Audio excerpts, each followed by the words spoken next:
The untouchable True School Sports Empire proudly presents something the boxing games are missing. Hey, what's going on? It's your boy BT, and I came here to talk some boxing with the thousands of True School Sports subscribers. And to my left, we have a man that really needs no introduction, for he is known the world over. It's the one, it's the only, it's Pops. Welcome to True School Sports. It's been a while, but we're here right now. It's been a long time. I think this is the first time me and Pops have been live side by side in for a minute. 40 plus days. So for those that have been wondering, when is Pops and BT gonna go back to normal? Well, today is the day. Today is the day. So hope shout out to you guys out there. Shout out to you guys watching us on the playback. If you're watching on the playback, please hit that like button so that the rest of YouTube knows that you're rocking with your boy BT, Pops, and True School Sports as a whole. Got a great show prepared for you guys today. So just please smash that like button so people who aren't subscribed to the channel know about this and whatnot, and YouTube helps us out. And I guess we'll start. Pops, how you feeling? You good? Oh, I'm feeling good now that I'm back with my subscribers, back with you talking live. I mean, it's back to the norm because it's been like I'm normal, but you know what I mean? It's like when somebody's missing, the air, that person is missing. You even told me today you felt a bit off because you haven't been going live. We haven't gone out. That's not us, but I mean, we're back together again, and let's hit it. Let's get it. Absolutely. Now, before we get into today's topic, because we got a great topic to talk about today, I want to let you guys know in advance. Program reminder, all right? Come Saturday, me and Pops will be live for the Tyson Fury Dillian White fight. That should be a lot of fun. We're gonna be in for a roller coaster this whole month. We the whole from now we got like every weekend they're pretty much big fights. June 4th, it's just big fight every weekend. So we'll be here. It's gonna be a great time here on True School Sports. But also I wanted to say this: we'll be live tomorrow as well because we have to go somewhere. We're going to the Panthers game. We're gonna go watch the Greatest Show on Ice. So we'll be live a little bit early tomorrow, probably in the afternoon. So stay tuned for that. But let's not waste no more time. Well, no, actually, let's waste a little bit more time. Okay. Let's get to the comments and show some people some love that are already here. Make sure you guys comment, subscribe, like, super chat, all that good stuff. Shout out to my guy G Funky. He says True School Sports salute. Shout out to you, G Funky. Good to see you. Kevin Effect says the dynamic duo 1994 Shaq and Penny. Oh, there you go. Okay. I like that. I like that. Okay.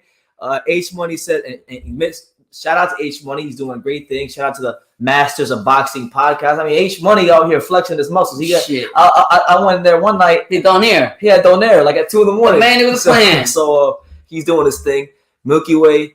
Shout out to you. And the H Money again says, let's go BT and Pops. One of the best tandems in boxing. Actually, so Pops, let's get right into it now. So the topic of our live today is I titled it Terence Crawford versus Errol Spence. Enough is enough. Yeah. Because there should not be no ifs, ands, or buts. We know what the next fight should be. You know, the side of the street has been cleared.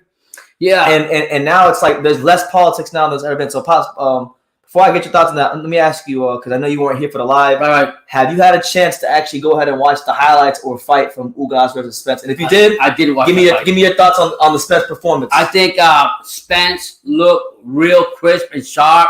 His punch volume was great. Was connecting. He was taking Ugas out of his counter punching. And I think at the end of the day, that's why I hurt Ugas, and that body punches he was throwing and going inside. He made it clear that when he was going to come to this fight, he was going to be ready, and boy was he ready. He was absolutely ready. What impressed you the most from the performance? Well, Spence, just for me, just seeing the endurance and the fact that he kept the punch volume up the way he did and didn't stop was enough for me to show me that reminded me of an old Spence that I seen back when he was in the top of the limelight. So shout out to him. I had a lot of questions going into that fight, and he really put me wrong on a lot of things. He answered your questions. But but here comes the but. Talk to him, Pop. That being said, let him know how you feel. Ain't nobody like my motherfucker Crawford. Ain't nobody like Bud. And I'm going to tell you why, or let's beat you with it, but I'm going to tell you what I like about it. If that fight happens, I'm going to tell you right now. But Crawford has got a lot of things in his toolbox. He can fight from his back foot. He can fight from the side. He can fight coming forward. He can use angles. There's a lot of things that he's got that I don't. He can switch from orthodox to southpaw. There's a lot. He can come inside. He can counter you. I think there's a lot of things that we can see from Bud Crawford that we're not gonna see. And I'm saying again, you're not gonna see this from Spence. Spence is a straightforward horse coming forward and coming forward and pressuring and pressuring. More on that in a second. Look, man, we ain't even been live for 5 minutes. We got our first super chat of the live. Shout out to Australia's very own Carl Hansen. He says, "Oh yeah, he wants that big bad booty daddy. He wants he wants that Scott Steiner. So hey, you gotta give people what they want. You have to give people what they want. Scott Steiner, put them in the Steiner recliner. The big bad booty daddy. Talk to him. The bump and grind. And it's only a matter of time because they call me the big bad booty daddy." So there you go. Shout out to Carl Hansen. God bless you, man. My main man out there in Australia. Shout out to him. Yeah. You were just saying something to me, Pops. Carl Hansen got his amateur. I'm talking about this. I think his name Terry Garside. Terry Garside. He said he wants you to go ahead and. I'm gonna check him out because Carl's been talking to me about Harry Garside. I haven't had a chance to like really sit down and sink my teeth into Harry Garside, but I'm going to because Carl. When we get the video, I will send it to you first. Yeah. So thanks to the super chat. But thank you. Yeah. Any more thoughts on Spence? I'm gonna tell you like this. That Bud's gonna come in there, and I just think his movement, everything that Bud's got, it's gonna cause a lot of problems for Spence. That's not saying that Spence can't break. He said a lot of problems. That's not saying that Spence, because Spence hits hard to that body and he breaks you down like that. I was reading also that Ugas beat, I think it was Crawford in the amateurs twice. I was reading about that, and let me get it straight. I love Ugas, but you know what? Ugas is not Nebraska's son. Ugas is not Crawford. That's the motherfucking beast. Absolutely. Yeah. I'll tell you this, Pops. The last couple of years, I maintain that I think Spence is a fantastic fighter, but I've always thought Crawford will beat him pretty clearly and pretty easily. But I saw what I needed to see in that fight to know that the fight is actually closer. You think so? I saw the things that I've been looking for from Errol Spence. Because when he fought Danny Garcia, I didn't even really count that fight because Danny Garcia is a content fighter. Yeah, it was more like a glorified sparring session to where he could do whatever he wanted. The style match just favored him so much. I'm not trying to shit on Danny Garcia, but it's just like I can't take Danny Garcia seriously because he's become very content as a fighter. I will say like this: former champion, yes, but not what he used to be. I will say like this: Danny Garcia and Mikey Garcia ain't got shit, and Spencer got shit on them. He didn't knock either one of them out. Whereas I know that motherfucker Crawford did that to them, and I'm gonna say it again: Crawford. But I got Crawford. Never said it a long time. He's got a motherfucking dog in him. I'm not saying Spence don't got it, but if you Spence definitely has it. But if Spence comes in there and pushes Crawford, he better break him down real quick because if this fight goes on and on, I guarantee you right now, Crawford's going to come back and the dog from Nebraska is coming out for the KO. There you go. Pops letting the people know about what he feels about Spence. Now, I'll give my take on the fight. One more thing. Go ahead. In the age is also, I was reading also today about that, the age that Crawford's a little older than what's your name. But I did like what your boy Sean Sattel said on the podcast about what did he say? The lick. It was a comment he made about counter punches, throwing in and getting the lick. They usually win the fight. So he called the fight pretty close on the Sean. He actually called it pretty close. They ever fought. Yeah, shout out to my friend Sean Sattel, great friend of the channel. Yeah. What I'll say is this: Errol Spence did like when you watch the Danny Garcia fight, he was only able to really do 2 of the 3 things that I was looking for in that fight. And this fight, he did all 3 things that I wanted to see him do. Oh, wow. Which was, I'm going to tell you what they are.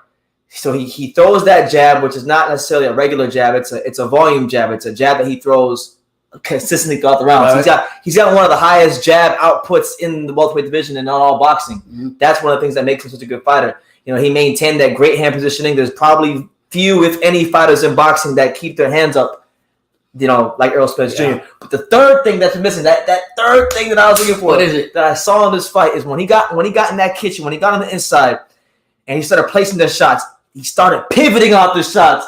And there were times where I watched Errol Spence in this fight, and I mean this in the most respectful way. If anything, this is the best compliment I can give any fighter. He looked like a bootleg Cholatito on the inside. The way he was in there pivoting off them shots. So, I don't know if it was more so the style matchup for Spence or if Spence is really just all the way back. But I saw enough to know that this fight is a lot closer than it was, in my opinion, a year or 2 years ago, 3 years ago. At the end of the day, the footwork of both fighters, which I favored Crawford, the footwork and the angles and the way Crawford goes in and throws his shots, I think will be the difference. So his movement will be the difference in this fight. I have not yet seen Spence being pushed back on his back foot and actually seen him counterpunch or actually do something. All I've seen him is come forward and be a pressure. And I'm not saying by him being that's not good. Because you're not giving the other fighter, you're not giving the other fighter the thing to focus it. So I know Crawford's got to expect that, but I think the movement by Crawford, like I said, his move to the right, to the left, move back, fighting from all that. It's a different kind of fighter that he's going to fight than when he was fighting Ugas. And people are going to argue the point and say, no, Ugas was a counterpuncher too. It's two different fighters. You can't compare them. Yeah, Ugas operates exclusively in that mid-range. He doesn't have the traditional Cuban style, even though he's a Cuban. Mm-hmm. You know, I said this in the video. I can't remember because I made like 4 videos about Crawford and Spence. I don't know if it came out yet because I get the videos mixed up sometimes. But Terence Crawford isn't just good because he's a versatile fighter. Terence Crawford, what separates Terence Crawford from a lot of these fighters, one of the things that I think separates him from a guy like Spence is not only is he a versatile fighter, but he's a versatile finisher. He doesn't just rely on one punch. He doesn't just rely on a certain setup. I mean, we've seen Crawford knock guys out with hooks. The straight right hand coming forward, the uppercut going backwards, and more so than that, I even think like his ability to counter punch on the move or sharpshooting, his ability to sharpshoot fighters and counter punch on the move is second to none. He's got great fighting instincts, as does Spence, but he's just a bit more versatile. So my thing is like, them first couple rounds when they fight each other, God willing, because I'm positive, God willing they fight, soon or next. I sincerely hope. I mean, I sincerely believe that we're gonna see a lot of different things. Like normally, Crawford is a slow starter, right? In fights, but Spence likes to throw that jab into the tone early. So I actually think there's a big possibility we might actually see Crawford be a bit more aggressive in the first two rounds. I think the way Spence came out in this fight, if he executes, which I think he will, come out with that volume right off the bat. Like literally, like take your space and come at you all the time, and they'll give you time to think. I'm not saying that Crawford won't have time to adjust as the fight goes on, but boy, oh boy, and the one thing I will say about I thought that he was gonna come out be more out of breath. Talking about and this Spence was like whoa, listen. But I still think like I said, the footwork and what BT said, and I meant to say it again, Crawford is a nasty finisher. And when he gets you, he's going for the kill. So that's what I expect him to do with Spence. And I'm still gonna favor Crawford, but I mean, this is like a chess match, if you tell me. Yeah, and also one thing about Spence is like he may lose a fight someday, okay? But I'm saying this: when and if he loses a fight, it'll never be because of his stamina. Never. That's the one thing. Never. I mean, I've interviewed fighters like amateurs that trained in the same gym as Spence. Yeah, and there's interviews on this channel. Like my boy Michael Allen, who used to train at the R&R Boxing Club in Dallas, Texas, which was at the same gym as Charlo and Spence. He told me the story one time. He said, he said he saw Spence spar 15 rounds. Oh yeah, like 10 or 12 of them were like with 3 different sparring partners. They get Spence real tired, and then the last 3 he spars Jamel Charlo. But the thing is, Jamel Charlo, according to my friend, Jamel Charlo doesn't just spar Spence. He wears a rib protector when he spars Spence because he has that kind of power, stamina, and aggression. So look, I want this fight to happen because for years I've always said the only guy at 147 who can match the physical strength of Errol Spence is Terence Crawford. Yeah, and the reason I'm saying that is because first of all, I mean, if you guys look at Terence Crawford, like he there was a video that came out recently where he lifted like I forgot what it was, like 300 or 400 pounds, like he lifted a thing with his jeans on, like he just got to the gym, didn't warm up, just did a whole like rep with the weights. So he's a strong guy. He comes from a wrestling. I mean, he's boxed obviously, but I'm saying like when he was a younger man, he used to wrestle in high school, and you can kind of see it when you see Crawford in the clips. You can kind of see where that physical strength from his days of being a wrestler come from, and that's not talked about enough. So there's just so many layers and so many things we could peel back from this matchup, and we will in the coming months. Yeah, and like I said, Spence did fight a great fight. He came out here and showed what he was all about. Shout out to Derrick James. I love Derrick James. I hope he gets Trainer of the Year. But my thing is they got to go back in the gym and work on the foot. The foot work, in my opinion, on Spence. No, Spence, absolutely not. Yes, he did. No, because he's not. He can't. When have you seen Spence fight when he's being pushed back? When have you seen him do what? You already know what Crawford brings to the table. You already know what Crawford brings to the table. He boxed Mikey Garcia off the back foot. Who the fuck's Mikey Garcia? That's a damn. That's an apple. I'm talking a level to level fighter doing that. And I'm not, like I said, I'm not taking that from Spence because I think Spence doing that volume punching is going to bring a different game out of Crawford. I just think Crawford. I don't care what you guys. I'm riding with Crawford. I'm gonna tell you this, Pops. Most Who of you the time, riding with? I'm going with Crawford, but I'm saying okay. Most of the time with Spence, it's very difficult to push him back because for one, most fighters get pushed back, have bad hand positioning, or their hands don't stay right in the power position. That's number one. Number two, he's almost always in position to counter punch or like parry a shot because he doesn't have like the defense where he's moving left or right and slipping punches. His head stays right there in the center line, but because his positioning is so good, you'll see the jab come and he gets right back there. Okay, let me ask you. Jab home. Let me ask you a question because I know a lot of subscribers want to know this, and they're gonna say when the meme machine almost dropped.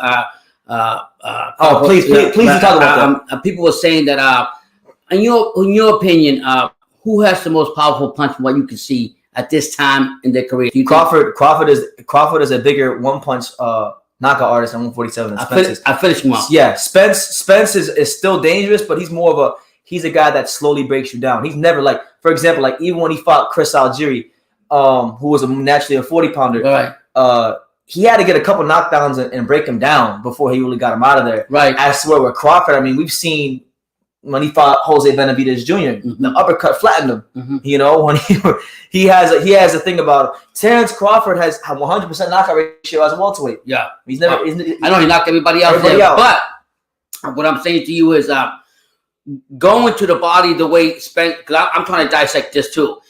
Who has the advantage on the inside? Yeah, an inside game. Who would you give that inside game to? As far as when they throw that punch, you know he's gonna fucking, if he keeps hitting you there, he's gonna break you down. You gotta give the edge in that department to Spence because even though Crawford can fight on the inside, that's what Spence and does. That's what I was reading on a lot of channels today, and a lot of the people were saying.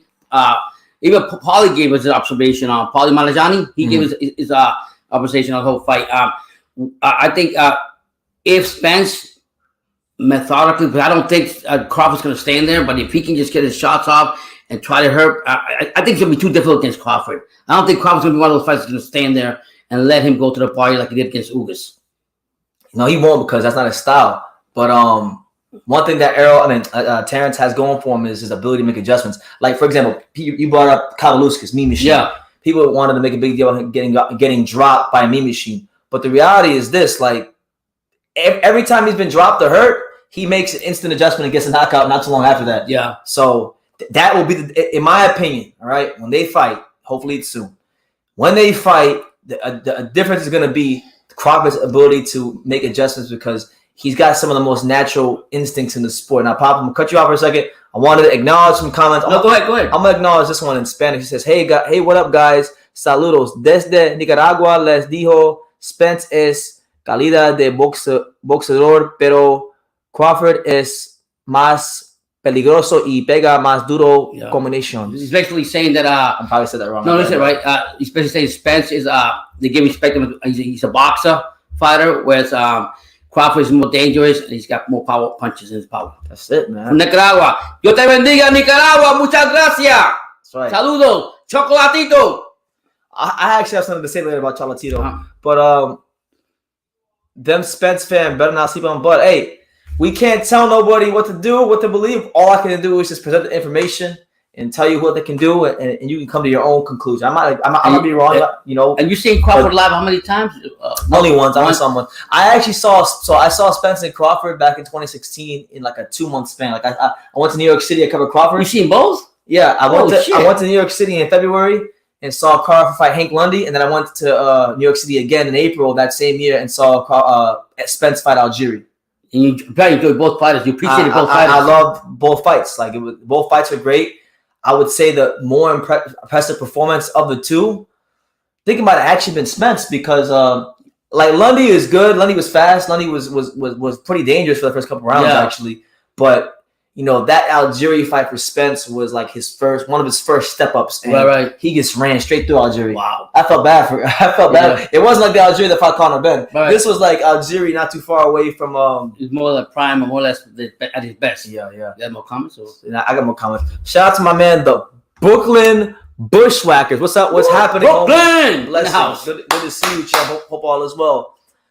Sean Luke says Crawford could actually be a damn good UFC fighter because of his wrestling background growing up in Nebraska. Oh yeah, you see the videos where he's wrestling like his friends that are some big ass dudes and he's slamming them to the floor like it's nothing. So I agree with that.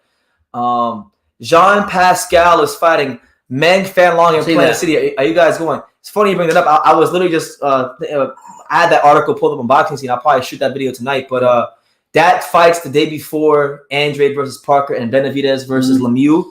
And that is the plan. I would like to go to that fight. I like Jean Pascal. Never had a chance to interview him, so this probably be my best chance.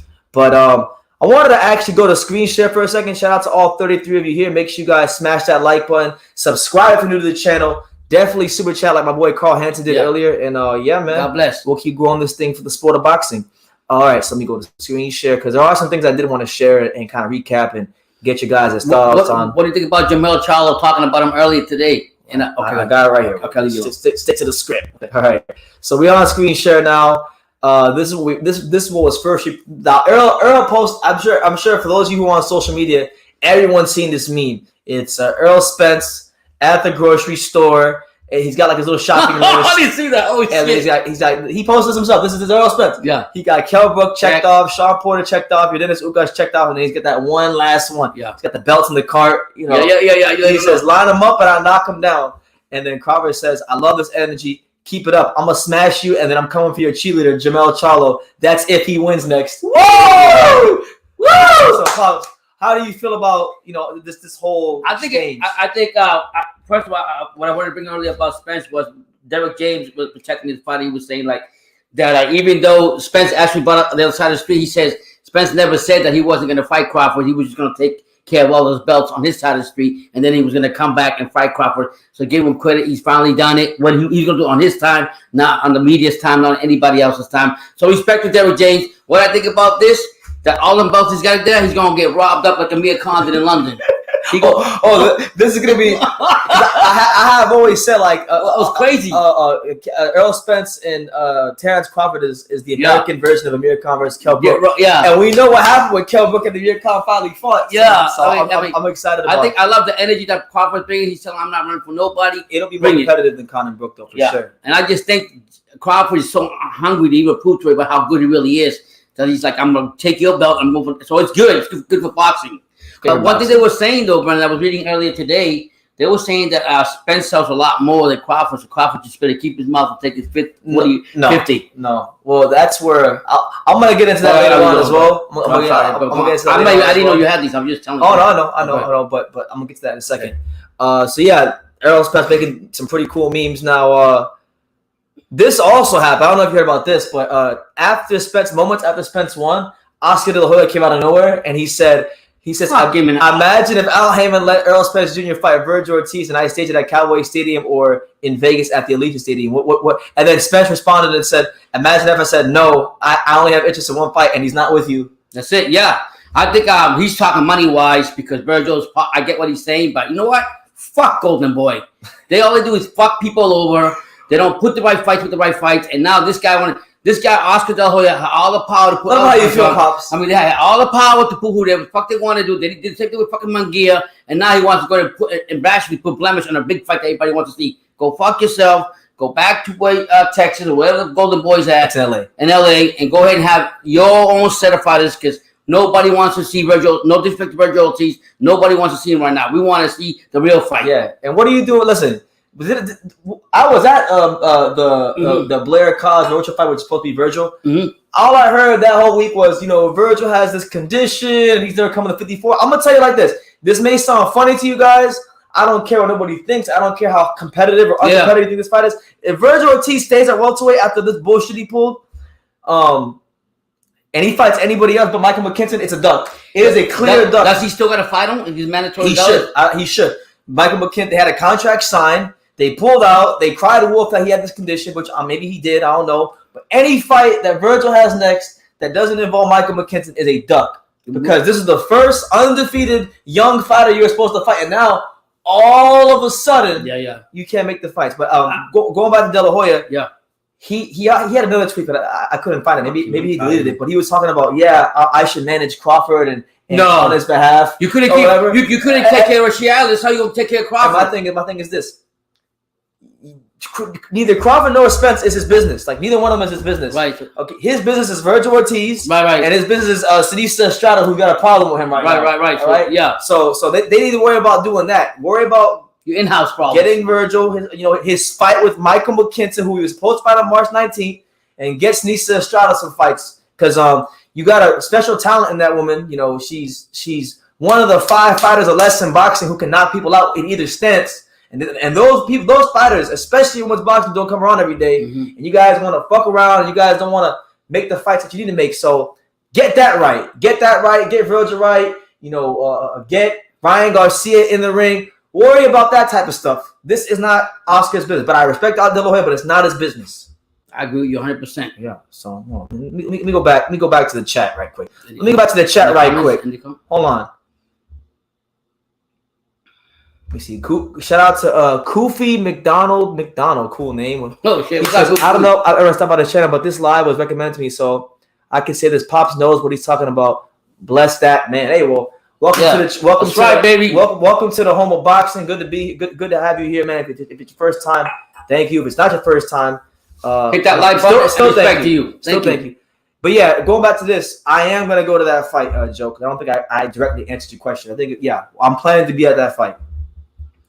Yeah, Virgil got to honor that McKinson agreement for sure. Yeah, bro. Like, you think McKinson come back to the U.S. to fight him? I mean, if I was him, because he was really, if I can get a fight against somebody who's not in America and it's a big fight in the UK, I would just do that because you got to give him credit. A lot of people want to shit on Michael McKinson's performance. Yeah. But not a lot of fighters could do what he did that week. Yeah. Imagine you're from the UK or you're from another country. You go to fight in another country for the first time. Listen. Your initial opponent falls out. Yeah, they get you a second opponent that falls out, and then they get you a guy who, by the way, was a southpaw and Alex Martin, very doesn't hit really hard. Michael McKinson practically fought himself. Listen, and it was a very boring fight, but he won despite all the circumstances. The whole Golden Boy stable, they're all full of shit. And then what's funny about the whole thing? There's a reason why Canelo left the motherfuckers, and you know what? I don't like Canelo a lot, but guess what? I'm with Canelo on this one. Fuck De La Hoya. Fuck Golden Boy. They're fucking full of shit. They don't make the real fights that we should want to see. So go back to yourself. Go back to your party like you're doing, De La Hoya, and come back to earth and let the real fights happen because you motherfuckers ain't doing it. They're not doing enough, just to be honest. So, yeah, man, shout out to everyone here. What was the next thing I was going to talk about? Oh, okay. So I wanted to go to this. I wanted to go back to this. Back to screen share right quick. Shout out to everyone here. Your boy BT with Pops, the untouchable True School Sports Empire. Back in full effect. Now, Terence Crawford just posted this on Instagram. He's in Las Vegas at the Top Rank Gym. I was at the Top Rank Gym not too long ago. You like that gym? I do like that gym. I actually had a chance to watch Shakur Stevenson work a little spar. I watched him spar about 8 rounds. But Terence Crawford's already preparing for Errol Spence. Yeah, he's over there sparring Shakur Stevenson. Yeah. So, but also Earl's back in the gym too as well. Yeah, they're both already back in the gym. Yeah, ain't playing. So I've said it for years. Like I feel like, I believe that when Errol fights Terence and Terence fights Errol, that they're going to bring the best out of each other. And it already looks like that's the case because, Terence normally spars with Shakur anyway. Yeah. But he's sparring with him and he don't got no fight schedule. Errol just had a great performance and within like 2 days, he's back in the gym. So you got to really, really, really cross your fingers and hope this fight happens this year because, look, I'm not going to say no names, but I've heard through the grapevine that Spence versus Crawford is not going to happen next immediately. Oh, Brendan, please. Hey. I already had a heart attack. I want another one. Just joking, guys. I'm not going to tell you who they're going to fight, but I've heard, I don't know if it's true. Top secret. He can't even tell me. I've heard through the grapevine from a couple people that they're looking at, getting Crawford a fight because he hasn't fought since November. Like a tune-up fight? I wouldn't call it the opponent is good, but it's not a tune-up fight. Okay. Which is why I'm like he could lose the fight. Oh my God! Yeah. And I've heard Errol gonna fight someone else as well on pay-per-view. Right. So wow. I hope they just get right to it. I mean, right now they say that we have to marinate the fight to get the fans and everything. Right now is the prime time to make it now. Right. I think. Right now, when everybody's talking about it in the media, everybody wants to see it. After the great performance that I'm not going to take away from Spence. He had a great performance, but he hasn't been in there with Nebraska's son. Yeah, I gave him his name. Nebraska's son is a son of a bitch. He gonna fuck everybody up. Okay. Bring on Jamel Charlo. Let's go.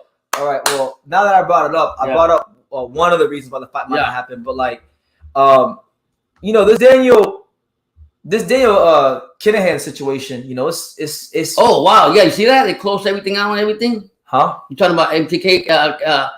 MTK Global, they canceled everything. They did, but that doesn't mean that Kinahan's out the picture completely because Kinahan hasn't even worked with MTK since 2017. Right. They've been distancing themselves for Kinahan for a little bit of time, but he still maintained a relationship with Fury and Crawford. Just like towards the end of last year, he started to work with Kinahan. But so wait, hold on. There was an interview that came out, and I want to give the guy a shout out. Steven Espinosa, not Steven. Town Business. That's the guy's name. Town Business. Is he somebody good? He's been around for a while. Okay. But he did an interview with Steven Espinosa, which was very good. Where he was just asking him like the most basic asked questions, and Steven Espinosa pretty much told him himself. Steven Espinosa was like, "Yeah." He told him, He was like, "If Daniel Kinahan is involved with Crawford, there will be no Crawford Spence fight because now it's deeper than just boxing because now you got the U.S. government." Who sanctioned him? Right. So now it's like a thing where like, well, if they do negotiations with him and he's involved, they're pretty much working with a guy who's a part of the crime cartel, whatever in Ireland. Fuck out of here! That guy needs to get punched up before I do it. Swear to God, I can't stand that fucking. Who Espinosa? You don't like him? Why don't you like him? He's just full of shit. He could have had. I could have had seen Jamel Charlo beat the fuck out of Hammer Gill, which I don't think was going to happen. But just to have that fight. Because he was greedy, just like Golden Boy, that fight didn't get made, so fuck him. Okay, Pops, talk to him. I just don't like that. I want to see everybody wants to see this fight, and you can't just put even if Crawford. Let's just expect we don't know how long Crawford's been over there talking, whatever. You can't just that's like making it sound like he's been there like forever with them. He hasn't. He just got there, right? He didn't really was dealing with the floor. No, I'm talking about. I'm talking about Crawford with the MTK Global. He just recently got there, so you can't put a dark umbrella on that, unless let's say Crawford was there for a longer time period. This is my theory in that situation. I feel like I believe that. Can you refresh the subscribers who don't know Mike Kinahan real quick? Just let them know. All right. So unless you've been living under a rock or you don't know about the situation, Daniel Kinahan was a guy that worked exclusively with the management company MTK Global, who are very powerful in the UK. They ventured out to the States. They started working with Crawford recently. Virgil Ortiz. Couple of guys. Oh shit, I didn't know that. Yeah, a couple of guys. Kinahan is a supposed Irish crime cartel boss. He's got pounds and pounds of guns and we're not saying that we're selling with the cocaine supposedly. But I think Crawford went to work with Kinahan because PBC and all parties involved on that side were giving him a hard time. Right. The fight really should be a 50-50 fight. Right. They wanted him to do the 70-30, 80-20. So he took a risk. So Kinahan went with Fury, who signed the top rank. Yeah. So I think he saw what Kinahan was able to do for Fury in getting the Wilder fights, and he thought, well, maybe I should do that for myself. That's my theory right. on the whole subject. I feel like this is its ace in the hole to get what he feels he's worth in this fight. Yeah, and Fury came out saying and quickly shut everything out, say even if he knows, he said it's none of my business. Shut it down, so that's good. But anyways, back to Crawford and Spence. Shout out to 1SS. He says, any disrespect when Crawford has to go through me, I'll pull a gun on you. I got a tattoo of Crawford versus Julius Ndongo undisputed. That's right. There you go. That's right. Is this fight for pound number one or Spence and Bud still work to do even if they beat each other? I'll tell you this. In my opinion, when they do fight, I believe this is for the top spot. People I know that are on the Canelo hype train and the Kool-Aid and whatnot, they're gonna say, well, look at Canelo's resume. And I'm not gonna get into it, but you guys know that I feel like Canelo's resume, while it's good, it's not as good as advertised. I think winner of this fight is definitely pound number one because, if let's say if Crawford, let's say Crawford beats Spence, then we're talking about a guy who's three division lineal champion. That means he was the guy in all three big classes he fought in, and then he'd be a 2-time undisputed champion. Jesus. Ain't nobody in boxing doing that. But I mean, people gonna argue that with you if you ever put it in front of Canelo. They're always gonna argue that with you. They're gonna say that Crawford didn't fight good opponents. That's bullshit. Compared to both of the resumes, compared to what Canelo has fought, Canelo's in one argument. I'm just trying to tell you what the naysayers on Canelo's side are gonna say. Okay, and what I'm going to tell you, keeping it open-minded. What I'm going to tell you is this: when we talk about, let's forget the results and let's just forget the resumes. On a performance by performance basis, we go look at the level of performance every fight. I don't give a fuck who's across the ring. Because how many times have we seen anybody in boxing who's supposed to be not that good and they go in there and they score upset or make a guy look bad? So that's a null and void argument. But if you look at performance by performance, who is the more dominant fighter in their fights?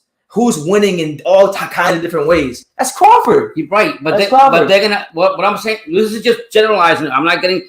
I'm just saying when you bring this argument about Spence and Crawford, whoever wins, whatever, against Canelo, you're not gonna win the argument. I will win the argument. How will you prove? I will win the argument. Because you're gonna say performance, and they're gonna say but there's levels to the fights that they fought. So they're gonna say what's the big names that Crawford fought? Errol Spence. That's what we beat. That one, yeah, I'm saying. Then besides that, and then they're gonna say. What's the bigger name that Spence fought besides Cal? I don't get into all that. But that's people look at it. No, don't get into all that. People who gotta bring up how big a guy's name is to talk about boxing don't know shit about boxing. Right. But resume wise, like no. If you base everything on who fought the bigger names, because look, there's guys that are big names that aren't as good as advertised. Right. How many guys you know in boxing that are promoted so well, but their skills don't actually match the hype. Right. You know. So for argument's sake, you be able to argue that point. I can argue about anything, but you're gonna say, in your opinion, you're gonna say. I'm not going to go by the resume. I'm going to go by my performance. What? It's a combination of things. You can't just say resume. And truthfully, look, if you want to be honest, Canelo doesn't even have the best resume in boxing. No, I'm just saying. I know. I'm not arguing. I'm just saying that. That's how you argue with shit like that. So, I'm on this line of thought right here. Right. My man Sean Luke. He says if Crawford wins, he'll be pound pounder 1. But if Spence wins, he'd be like 2 or 3. Because he's only done it in one division. Exactly. And that's part of being pound for pound. You got to be able to scale these weight classes. Yeah. I'm gonna tell you this, right? I'm gonna tell you this right now. If this fight don't get done this year and Cholatito go fight Kazuto Ioka or one of the top champions, I'm putting him back at number 1. Yeah. No, because did you see that Strata too? Not to cut you off. They had a 24 hour something. I'll get to that eventually. But like Cholatito's been on the pound. Do you know out of all the active fighters? Do you know who has been on the pound list the most weeks? Out of the whole career? No. Do you know when Cholatito cracked the pound list? No. Do you know what year it was? No. 2008. Jesus. Cholatito has literally been a pound fighter for 14 years. Yeah. Ain't nobody who's been operating at that level longer than him, except maybe like a Donaire. Yeah. But like Donaire had a period of time where like he fell off. He came back. Yeah. Cholatito didn't have that long of a period where he wasn't on the pound list. Yeah. So it's different. What's the conversation? Let me see. Rico Ransom, shout out to you. Agreed. In my opinion, Canelo's best win is GG, and it wasn't convincing. Bivol isn't even on the pound list. GG is still his best win. Yeah, that's nothing. Like not to hate on Canelo because he's a fantastic fighter. Saying the best win in this era? No, he's saying that his best win of his career was Golovkin, and it wasn't convincing. Okay. And that's where and that goes back to my point about Crawford. Right. Okay, you can say he didn't fight this big name and that big name.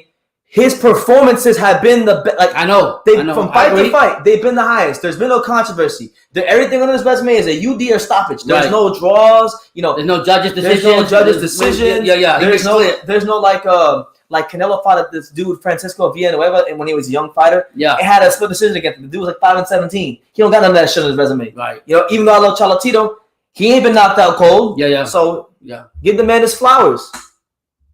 Let me see. 1SS says, I disagree. Spence beat Crawford is number 1 because he is taking every champion's belt, not vacant belts, like a real champion does. I mean, well, that's a good point as well.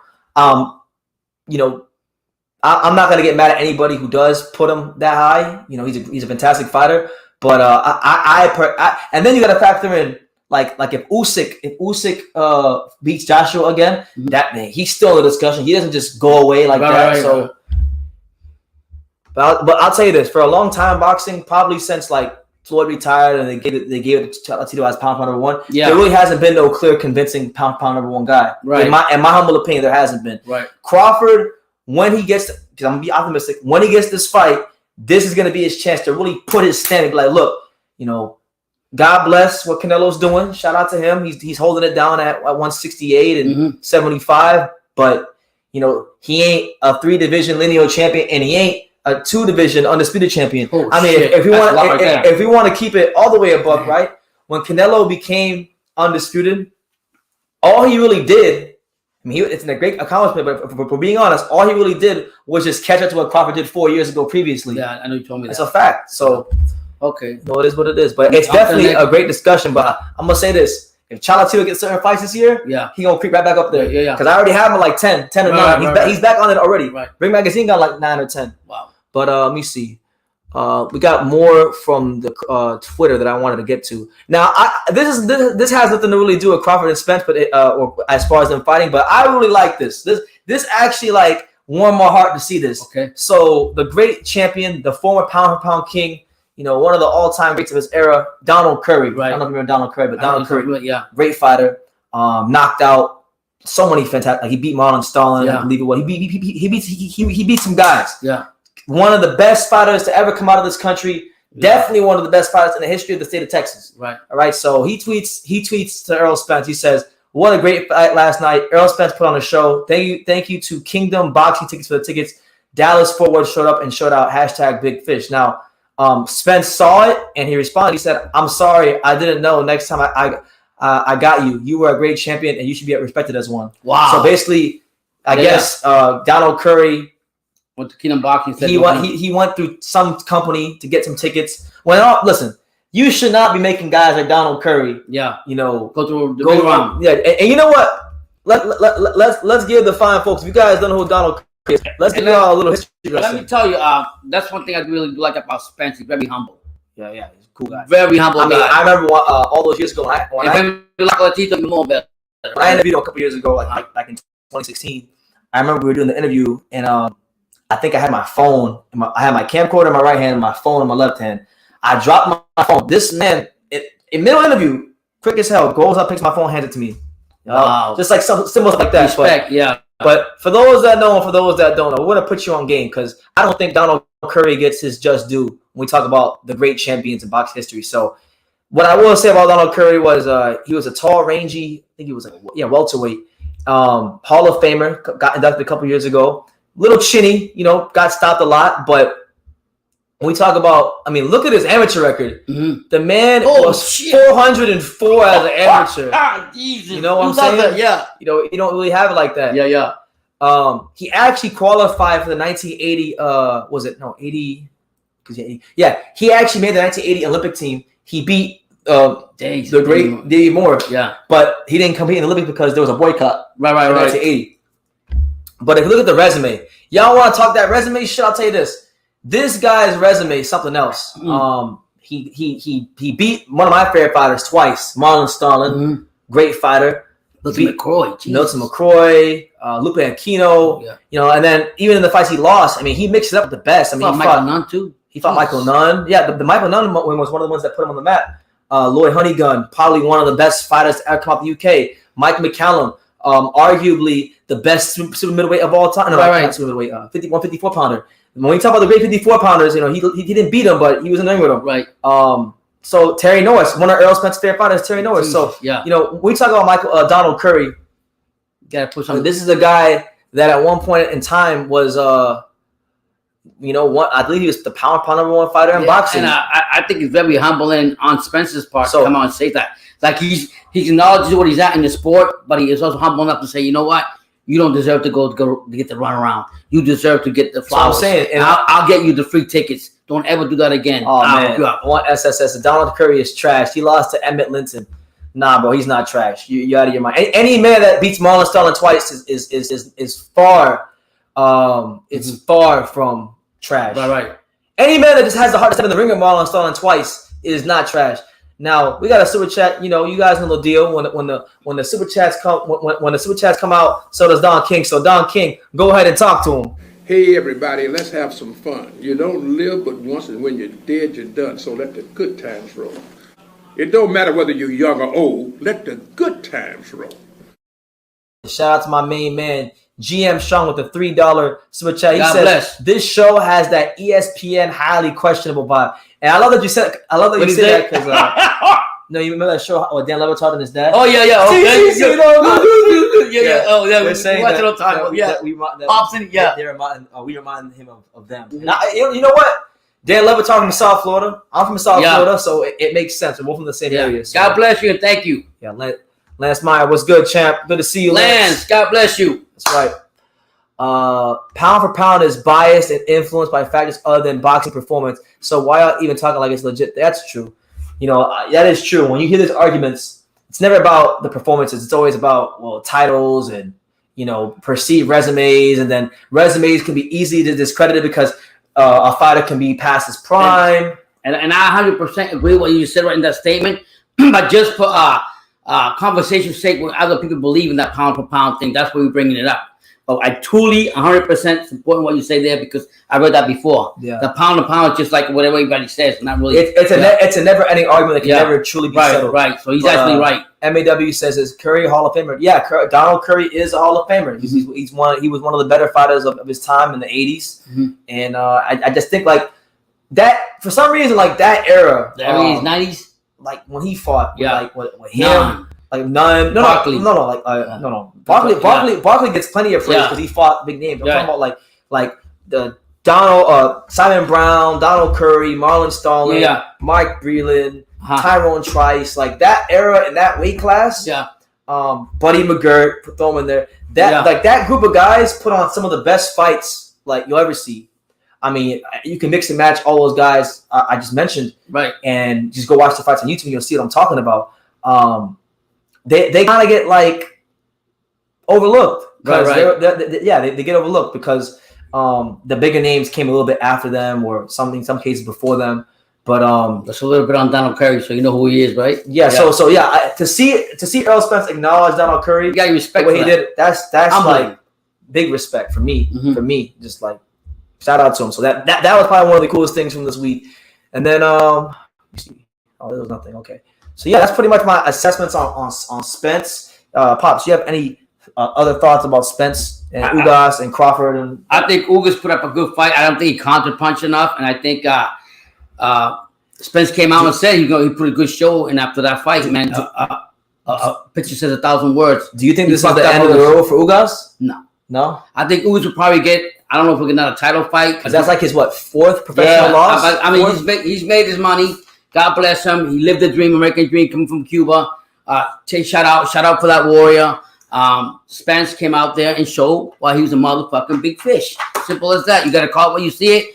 And then, like the saying goes, a picture's worth 1,000 words. After you see Ugas before and after, boy, did he put a beat on him. He beat a straight beat. I don't know what kind of plans Salas, what his name was. God bless him too. I love that trainer. They hadn't planned, but that was that. They said that they're going to use Spence's offense against him. I don't think so. It didn't work out that way, but God bless him. And as far as Crawford, like I said, I want to see what Jamel came out and said about that thing. I really like what he said. He said, "You got the money, everything. You better come up here. I'll take you out too. I'll take you. I won't fight Spence, but I'll fight you." He just talking. Yeah, that's what he's doing. Not gonna fight. Yeah. Of course not. You're not gonna fight. You're not gonna fight no Terence Crawford. Yeah, I like Jamel, but he's not fighting Terence Crawford. She didn't even fight Andre. He blamed one breakdown of a negotiation on why the fight didn't happen. He's not going to fight Crawford. Yeah. No Sauce Spot says, BT, Shakur going to be snipe shooting versus Valdez. Do you see Blood, Sweat, and Tears episode 1? I did see it. It was a pretty eventful episode. My favorite part was towards the end when Oscar Valdez started talking about the fentanyl and how he tested positive. And he got up in the middle talking about it and he said, "I'm not a cheater." Have you seen it? No, I gotta go see it. Just recently? Yeah, like the Top Rank came out with a little documentary, and towards the end, like you started talking about the Consensual fight and tested positive. I'm not a cheater. Yeah, but you know what? I'll say this: I met Oscar Valdez in person when I was in Vegas. I interviewed him and whatnot. Cool as fuck, man. He's the kind of guy you hope didn't cheat, but and at the same time, he tested positive. I'll put you on say there's two things a man got. His word and his balls. He got his word and his balls. And Valdez kept his word, and he kept his balls and gave us a fight. I will say that. When I saw Valdez at the MGM Grand at the Canelo plant weigh-in, I yelled at his ass from the stand and said, "When you going to fight Shakur?" He said, "Next fight." And here we are. So, respect. Mm-hmm. Absolute respect. I kind of wanted to pivot into something else. The fight this weekend. Hold on.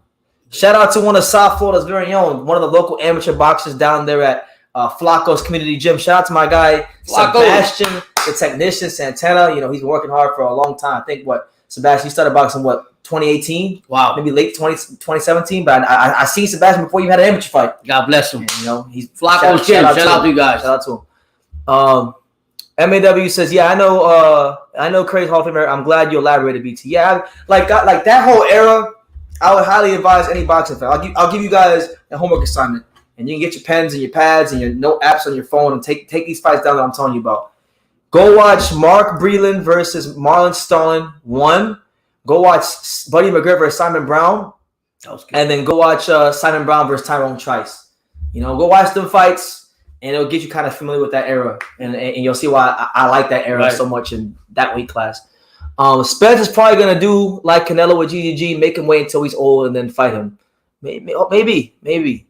Oh, man, I'm just tired. Oh, Slotello, one of the top Anthony Joshua fans, says AJ versus Usyk still not announced. Eddie Hearn is terrible at his job. Now, I won't go that far. I think Eddie Hearn can make some stupid decisions at times, but he's not bad at his job at all. He took Anthony Joshua from a 0-0 Olympian to one of the biggest stars of world boxing. Carried big British boxing for a while, didn't he? Yeah, I mean, he did. So I won't say that, but I will say that I saw an interview today from Eddie Hearn. And he was talking about, and this is what I wanted to pivot into.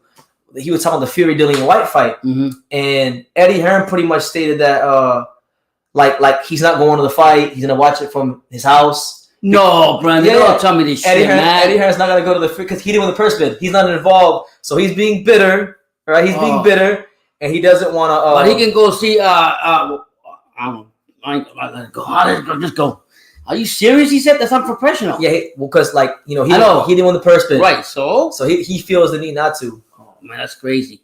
So that fight coming up is gonna be good this weekend. I ain't gonna lie. Now I'm gonna ask you, Pops. I'm gonna get. I see the comments, so keep commenting. I'm gonna get you guys in a timely manner. Make sure you subscribe, hit the like button, super chat. I want to ask you, Pops. What's your thoughts on like Dillian White's chances of winning this fight with Fury?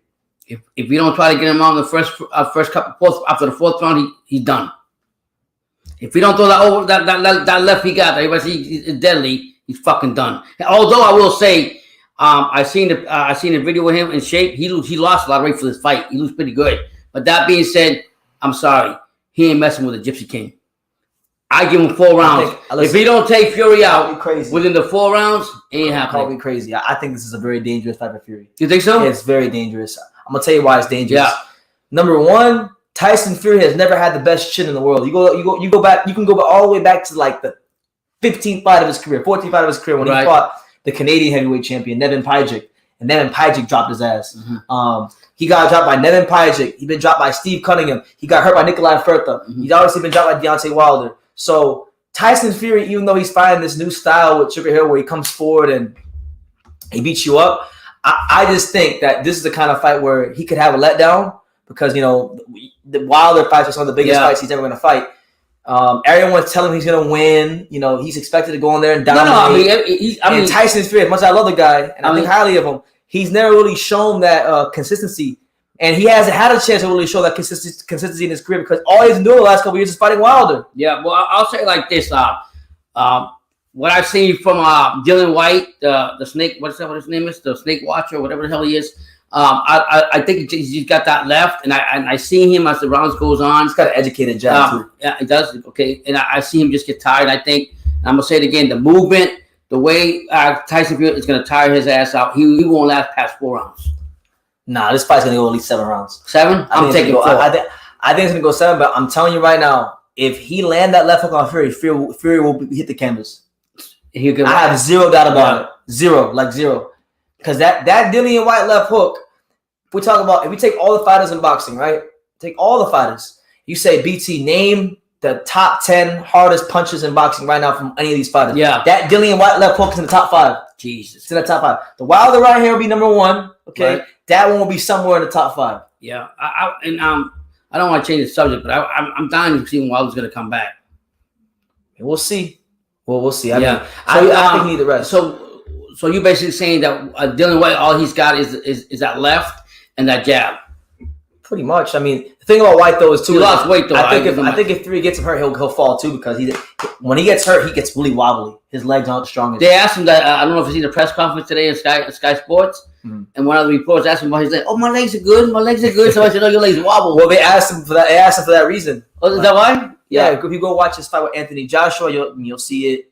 Any fight where he's been hurt, you'll see it. Yeah. Well, I mean, you rely when Povetkin smashed him. When Povetkin got him out of there. Yeah, real quick. Yeah. Slide Tendency says Marlon Sterling and that high guard. I'm telling you guys, these fighters, man, they try to do the high guard, but like I can't watch too much old boxing because it makes me feel like a lot of these guys suck. Like Marlon Sterling's high guard is like that was the real high guard, right? That was like he had a real active guard, and man, when he slipped that punch just a little bit and then come with the right hand, too good. Carl says Harry Garside is fighting his 3rd fight since January. That's what real killers do. Hey, shout out to him. Yeah, I like him, man. I'm definitely gonna check him out. I watched his documentary. What's called documentary or those things on his channel. I follow him, and I like everything about him. Rich the Historian. I was just watching. No, I didn't see it there. I just watched. I'm sorry, Harry Garside on his channel, Australian channel. Instagram. Okay, yeah. Bro, Shakur is gonna bust Oscar face up. That boy too one-dimensional and slow. The only thing he throws is swing Mexican haymakers. Well, no, I wouldn't say. I'm picking Shakur. I love Shakur. Shakur Stevenson, one of my favorite fighters. I've been a fan of his since before he even went to the Olympics. I had a chance to watch him spar recently. He's looking great in the gym. But I don't think it's fair to say Oscar Valdez just throws Mexican haymakers. Like, he has one of the better jabs in the 130-pound division. He beat Burchell, yes, because of the power punches, but he wouldn't have landed a lot of those shots if that jab wasn't established. He's a 2-time Mexican Olympian, so we're not going to go say that he's too one-dimensional. He can fight. I think that fight will be – I think Shakur is good enough to stop him. I think Shakur is good to stop him. But I think at some point in that – the way I think that if I'm removing my bias aside, I think the way that fight's going to play out is I think Shakur be somewhere between rounds 1 and 5, he's going to get hurt or buzzed. Valdez is going to hit him with something and buzz him. Like, you're going to see that he got hurt or that he was buzzed. But after that, I think Shakur puts that switch on and goes into shutdown mode the rest of the fight. Yeah, tee him out. Because he has that switch. New Jersey, stand up, baby, all day. Hyro, shout out to Hyro. He says, I told you Ugas would get fucked up. The big fish did his job. But you told the chat that the curse is real about walking into the arena with your girl. And that's what happened. And never, listen. For those that weren't there, are you serious? It never fails. If you see a fighter, you know when you watch one of these big fights, and you see the fighter walking, the first thing you see is the fighter holding his girlfriend or his wife's hand. You know, they fight to the men because they got a bad broad by their side. If you see a fighter, I don't care who it is, if you see a fighter holding hands with his girl when he walks into the arena, more so than not, you're gonna get fucked up. You know, a Thurman, Wilder. Now Ugas, Ian Berlanga, when he won against Wolves, he looked bad. He looked horrible. So it's never a good thing. I've never seen, maybe Pacquiao might be the only one, but you're saying it's a curse. It's like 9 times out of 10, they're going to lose. Yeah. Box Talk 101, what's good? Box Talk. Make sure you guys subscribe to Box Talk 101. You know what I'm saying? Jesus Sem says, BT, have you seen Emiliano Vargas spar? No, I haven't. But I hear, like, everyone that I know in Vegas that's sparred with him or seen him spar, the answers are consistent. They say that this kid is the next superstar of the sport, super fast, great defense. They say that he's really out of all the Vargas brothers, he's the only one you should really pay attention to. The little one. The youngest one out of them all. Yeah, I think the little one. Not this one's real quiet, and this one's a real pretty boy, big, strong right now. I think you know who they signed with? Triller though. Yeah, they're fighting on the Kovalev Tervel Pulev. Yeah, but good luck to him. What up, BT and Pops? Much respect to the channel, fellas. Now tell young Errol Spence to come get this work. Skills pay bills. Yeah, no more fucking. All right, Farmer Spence. All right. Oh no, you Farmer didn't, Spence. No, you didn't, brother. Has been playing with his ponies and his horses on his ranch out there in Texas. Way too long. And listen, I'm not a point now. Hey, to his credit, I don't think Crawford though. I don't think if the fight doesn't happen, I don't think it'll be him, and I don't think it'll be Crawford.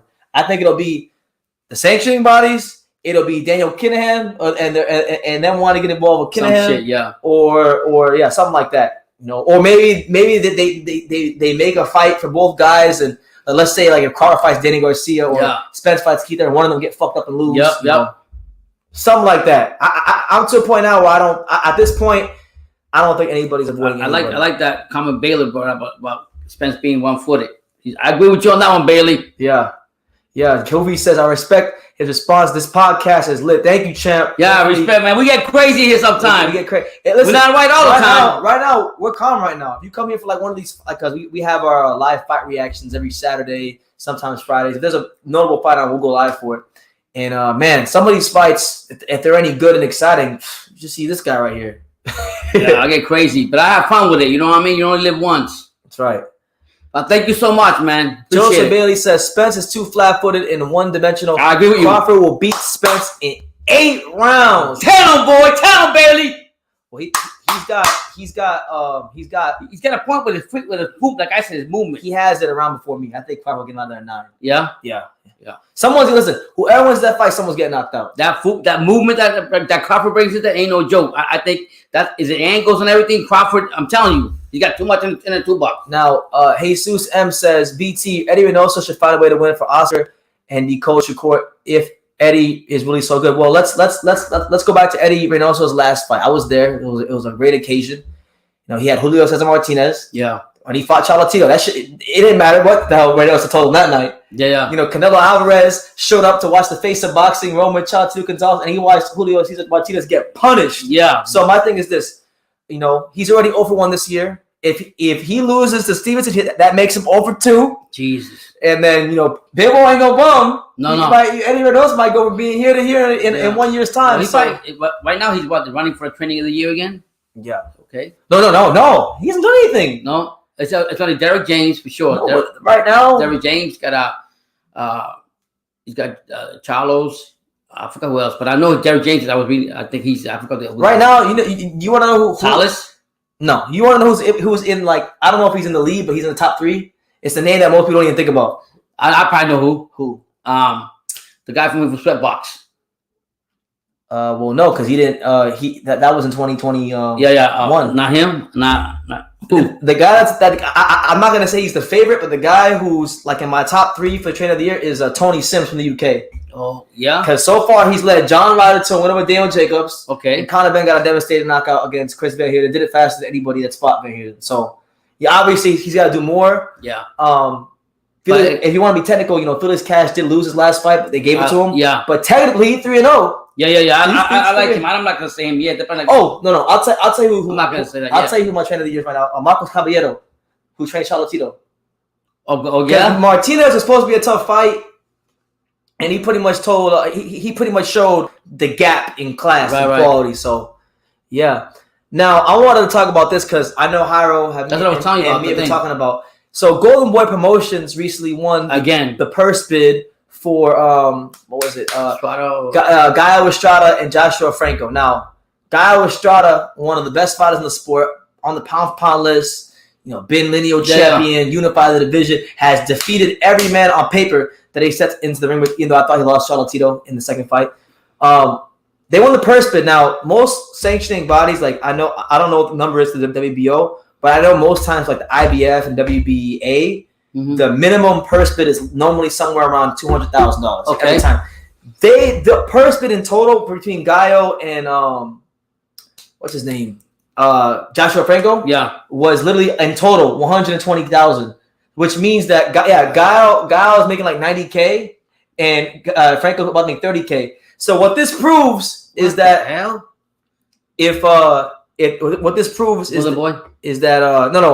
nothing moves in the super flyweight division without Cholatito. You want to get paid? Yeah. You got to fight Robert Gonzalez. Wow. Because Gaio should be getting paid more than that, but he's not because the star is. They gave him a 24-hour extension or something. I didn't understand what that shit. Because they had a deadline. Oh, so they gave him 24 hours. Damn, they making that beans like that?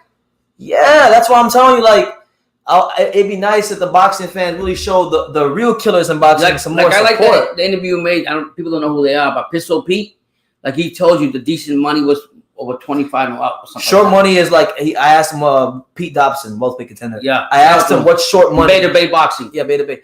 He said what's short money. He was like anything under, was it 15 grand? What did he say? Yeah, something like that. Yeah, 20. It's about 25 and up. Yeah. Damn, ain't nothing. I thought the fight was bigger than that. A lot of these fights that us boxing fans think are big, not that big. Like Gallo versus, but see, that's surprising, right? Because if Gallo fights Joshua Franco, that's going to be in San Antonio. That'll probably sell out or be close to it. It's going to sell tickets. It's going to do well. I think so because Gallo is Mexican and Franco he's Mexican from San Antonio. Isn't Bam Bam Rodriguez fighting on the card too? No, that's not happening. Eddie Hearn exposed again. What happened there? I don't know. I don't think it's in the card. Anyways, yeah. But I wanted to get to this comment because I've been trying to answer it. No Soft Spot says, BT and Pops, what do you think about Boots versus Styontis? Who do you got? That's a hell of a fight. You know, before I answer the question, let me give some credit to Styontis because this is a guy that I've seen him fight a couple times. Have I seen him fight? I remember. Probably not. The last time I saw him fight, he fought the veteran Luis Collazo. And Collazo, being the veteran he is, was making things very tough on him. But, you know, Styontis has that. He has those wide shoulders, very physically strong. He's not the kind of guy that you can let get 2 or 3 shots off on you or you're going to get really hurt. Now, he fought a guy in Butiev who I was very impressed with in his last fight, and I was there when he fought Jamal James. So I actually, based on what I see from both of them, I actually had Butiev as a slight favorite. Right. Because I thought he just had a little bit more craft, and I thought that he would be able to get out his shots a bit more than Styontis. But what I got was Styontis completely just taking away the jab from Butiev, beating him up. I mean, when he lands punches, they have a different sound. They have a much, much different sound. So it was a good win for him. As far as him and Boots, I think if PBC had any sense about them, that'd be one of the fights. If Boots can't get one of the big names, then I think that'll be the next logical thing to do is match those 2 young undefeated champions up. You know, Styontis is extremely strong. Boots brags a lot about his defense. I'll tell you this: he this guy had fucking 2 or 3, 4 punches on him at a time. He throws that hard. He might be going to the hospital. He throws that hard. Yeah, he throws very hard. But bit slow, but very, very, very, very calculated, very methodical. He takes his time. We know what Boots brings to the table. Until I see somebody test him to the limit, I'm going with Boots. I think Boots got a lot of skills. That'll be a fight where he get tested. Don't you worry about skills. He's smart. He's quick. He's fast. I like Boots. I'm so big on Virgil Ortiz. Don't get it twisted. But Boots, like you say, he's a hard puncher and everything. That's fine. But can he? You told me he's very slow. Can he deal with the quickness that? Listen, he's the kind of guy. Do that? Can he? He's the kind of guy. If you stop moving, if you slip, that's what you're saying. If you have 20 bad seconds of a round, he's gonna be right on top of you. He's gonna throw boulders. So basically saying if he beat the fuck out of Butiev. Jesus. Butiev in his last fight against Jamal James threw a lot of jabs. I think he cut like what I wanted Ugas to do to Spence or he did that to Butiev. Damn. And I think he only landed like 6% of his jabs. I'm riding with Boots because skills pay the bills and Boots got him. This guy has skills too. No, I'm not taking that. He's a hard puncher. I'll tell you. You say he's slow. I'm gonna go for. You're telling me. I'm gonna tell you. I'm gonna tell you this. Quick-footed. I would rather see this fight than him versus Castillo Clayton. Whoa! Let's get back. Whoa! I would rather see the brakes on. So are you telling me? Are you telling me? Okay. Are you telling me the level of Styontis is better than Klute Clayton? Are you telling me he's a better fighter and will challenge Boots more better than? Yeah. Are you serious? That's actually exactly what I'm saying. Who's ranked more out of the 2 right now? I don't know how high Castillo is right now, but Styontis is up there in the rankings. Right. So you're saying the last fight he just won, I believe, was an eliminator. Okay. Wow. So you're saying this is gonna test him more than against? And he's younger than Clayton's like 34. Okay. I don't care whichever fight you put against Boots. I got Boots winning this fight. Serious as that. I think he's faster. He's quick. He's smart. The only question you say he has, we don't know if he goes past 8 rounds or something like that. If you want to find out, I have to watch a fight. Give me a fight to watch. Butiev. Okay, If you want to find out how John Ennis' chin is, because I'm gonna tell you, I think he's got. But I have not seen him get. He's too quick to get touched. If you want to figure out what that chin is like, that's the fight to make. If you really want to figure out what Boots has up in that chin, that's the fight. This is a hypothetical fight, though. That's not actually going to happen, right? It can happen. They're extremely close in the rankings. Oh wow! If PBC, the thing is like, will PBC jeopardize the risk and low reward? Are they going to jeopardize the status that Boots is bringing to the ring to fight a guy that's what's his name? Styontis. To jeopardize it at this moment in his career? I don't think so. And if they had any sense, right? If they had any sense at all, that's what they would do. They make that fight. Because I'm telling you, the same way, if they had any sense, they would make Raul Valenzuela fight Frank Martin. Okay. You know what I'm saying? I'm telling you right now, Boots Ennis, I like him. Brendan says chinny, but let's face it, you got we have to call it the way we call it here. Boots got quickness, got speed, moves around the ring a lot. He's not going to stand in front of you and let you hit his chin. I'm gonna put it that way. And if you don't know how to, but what you're telling me from St. Annis, they're very slow, but when he hits you hard. He's not he's not extremely slow, but he's very methodical and patient. Okay. Hold on. So we got another super chat from my main man John out there in Long Island. Shout out to Long Island. Shout out to my man John, and you guys know the deal. When the super chats come out, so does Don King. So Don King, talk to him. Hey everybody, let's have some fun. You don't live but once, and when you're dead, you're done. So let the good times roll. It don't matter whether you're young or old. Let the good times roll. And let the good times roll. And what better way to let the good times roll than playing a little bit of a guitar? That's it. That's how a white man plays guitar.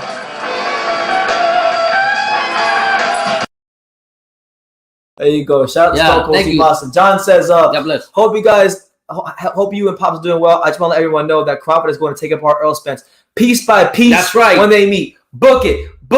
Tell him again. Checks on Sunday. Tell him again, John.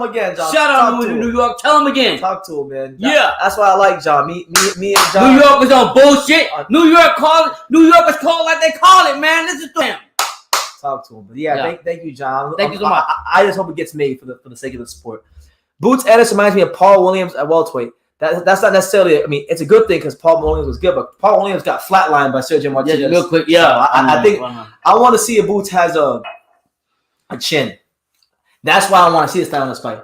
Clay not punching like that. But I'm right. But so you're saying he's very methodically slow, whatever you're saying, but he's got power and punches. But I'm going to ask you this question again: the speed and quickness that Boots brings into the ring will outshine him from hitting him in his. You're not going to hit his chin. What I'm trying to tell you. Tyson Fury is the king of Wakanda. He says Hawker Mustang says you blocked him and you don't know why. Well, I don't remember blocking him. Hawker Mustang's a loyal viewer of the channel. I like Hawker Mustang.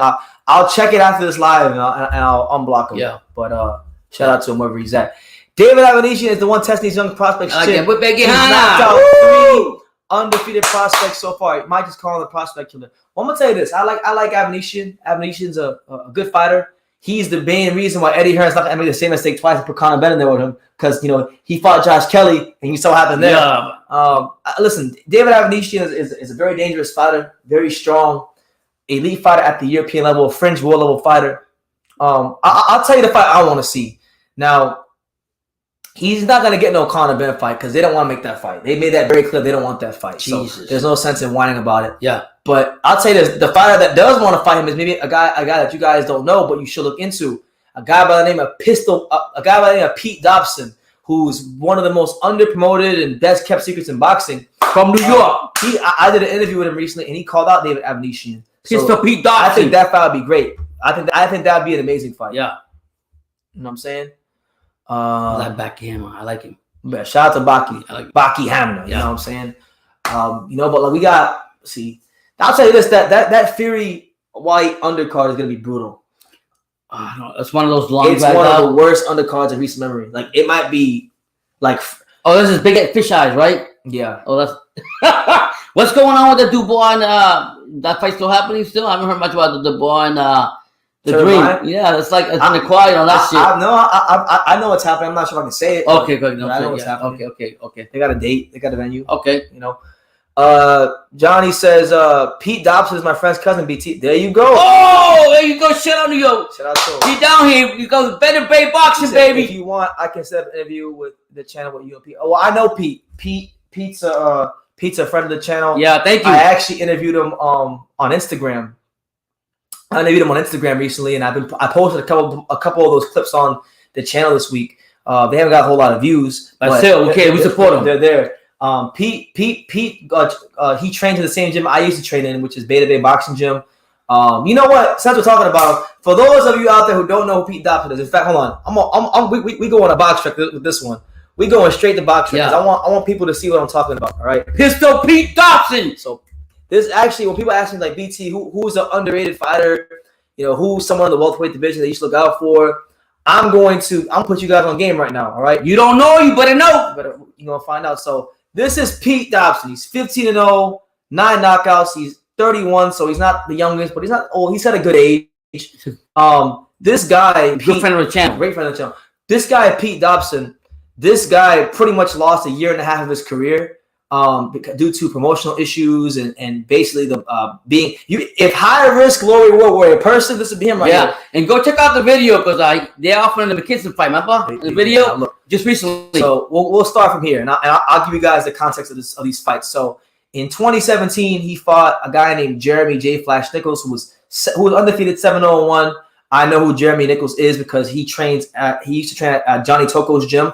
I seen this guy spar Caleb Plant when Caleb Plant was getting ready to fight. Who was it in 2017? I don't even remember. One of his tune-up fights. Yeah. And Nichols good, southpaw, physically strong. Came to boxing a bit later on in his life. So he really fought more athleticism. But Pete fought him on the way up.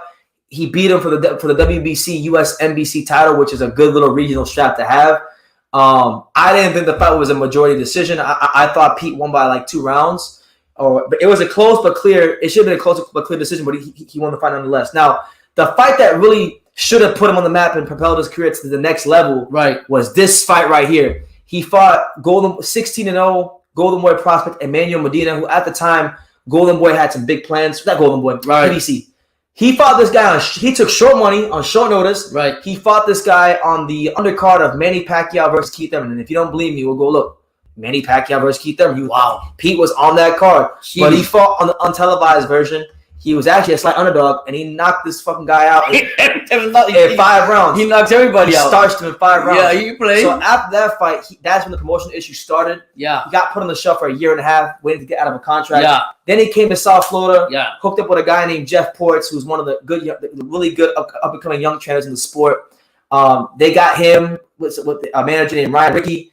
They got him active again. He fought some easy fights. Then he fought Jose Miguel Borrego, a guy that's actually fought on PBC a couple times. He's underdog too on the card. He was a slight underdog going into that fight against Borrego. A lot of people that were promoting the event were banking on Pete not having the stamina to deal with a guy like Borrego, and he beat the shit out of Borrego, won every single round. Yeah. Now, the funny thing about that fight is, for those that know, for those that don't know, let's go to Instagram so I can show you guys some more on Pete. Yeah. Pete was a Terence Crawford sparring partner, and he was a Jerron Ennis sparring partner. Borrego, the guy he fought, was an Errol Spence sparring partner. So I made the joke that week. I said, well, this is probably the closest we're going to get to Crawford versus Spence. Their sparring partners fighting each other. But let me show you guys this, and then we'll change subject. But I want people to know. I want people to know who this guy is. Pistol Pete Dobson. I want people to know who this guy is, right? Because he's gonna fight real soon on TV this year at some point. Yeah. Don't sleep on him, boy, because he's coming. Hold on. So we're on his Instagram right now. Where's he at? Where's that picture I was looking for? Where you at? You talking about the picture of Crawford? There's a picture. Yeah, here it is. Boom. So here's Pete right here. Pete Dobson with Terence Crawford back in 2020 in Colorado Springs. So he been with the best. He's giving me a lot of insight on Crawford. And when you talk to Pete about boxing and you watch him spar, he's one of them guys. Like there's some guys in boxing that slip through the cracks for whatever reason. But he ain't one of them. But he is one of them because he should be bigger than he is right now. Because he didn't beat like the best fighters in the world because he hasn't got the opportunity. But he beat some guys under circumstances that were not the most like ideal. Look, here he is in Philly a couple years ago with Jerron Boots Ennis. Damn. So he been around. He's a guy that he ain't no joke, guys. Pistol Pete Dobson. Oh, I didn't even freaking put the screen share on. Man, my bad, guys. So my bad. So look, here's Pete with Jerron Ennis. All right, this is back in 2018. All right, 2019. That's Pete right there. That's Boots right there. You can see he's kind of the same size as Boots. Yeah, he's a pretty good size welterweight. Yeah. And then I wanted to show you guys this one right here. This the one. This the money shot right here. Yeah. Him and Terence Crawford. So there you go. The fans may not know Pete. Yeah. But people who go to gyms, very humble. People who are connected in boxing, like myself, we know who Pete is. Yeah, off the bat. So I want this is the guy that I want to see fight David Avedicia because he called him out recently. Yeah. You know what I'm saying? So just shout out to Pete Dobson, friend of the channel. Yeah. Really, really good fighter. We're pulling for Pete all day long, baby. The Bronx. Yeah. You guys rock. I'll be back in the next street. God bless soldiers. Hey, God bless you. Thank you so much. We're glad you enjoyed your experience. Thank you. You know what I'm saying? But let me see. God bless you again. You see, pressure is a part of Spence's style. I think Crawford can use this to his advantage. Spence pressures fighters to force a crack in the defense, while Crawford carefully picks and prods like a locksmith. And you know what? I think you hit the nail right on the head. I couldn't say it much better. And yeah. Now, Hyro put me back on game. He says, you forget about the king of welterweight in South Florida. South Florida's very own Harold Caldwell. I knew we go to the. Look, I love Harold. Harold is a friend of the channel. Better supports every Florida. I support anybody who's from South Florida trying to make something happen. I'm gonna support them because that's where I'm from. That's where I live. But I'll tell you this: Harold hasn't fought the best opposition.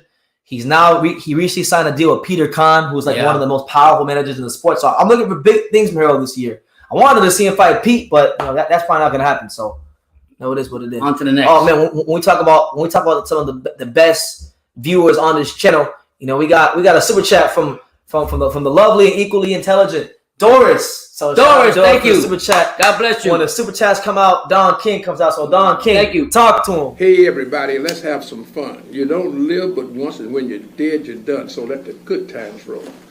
It don't matter whether you're young or old. Let the good times roll. And let the good times roll. We will here on True School Sports. Doris says, "What up, BT and Pops? We're all right, Doris. Back. We're not as big as you. Who's gonna start living out? And I think she posted living.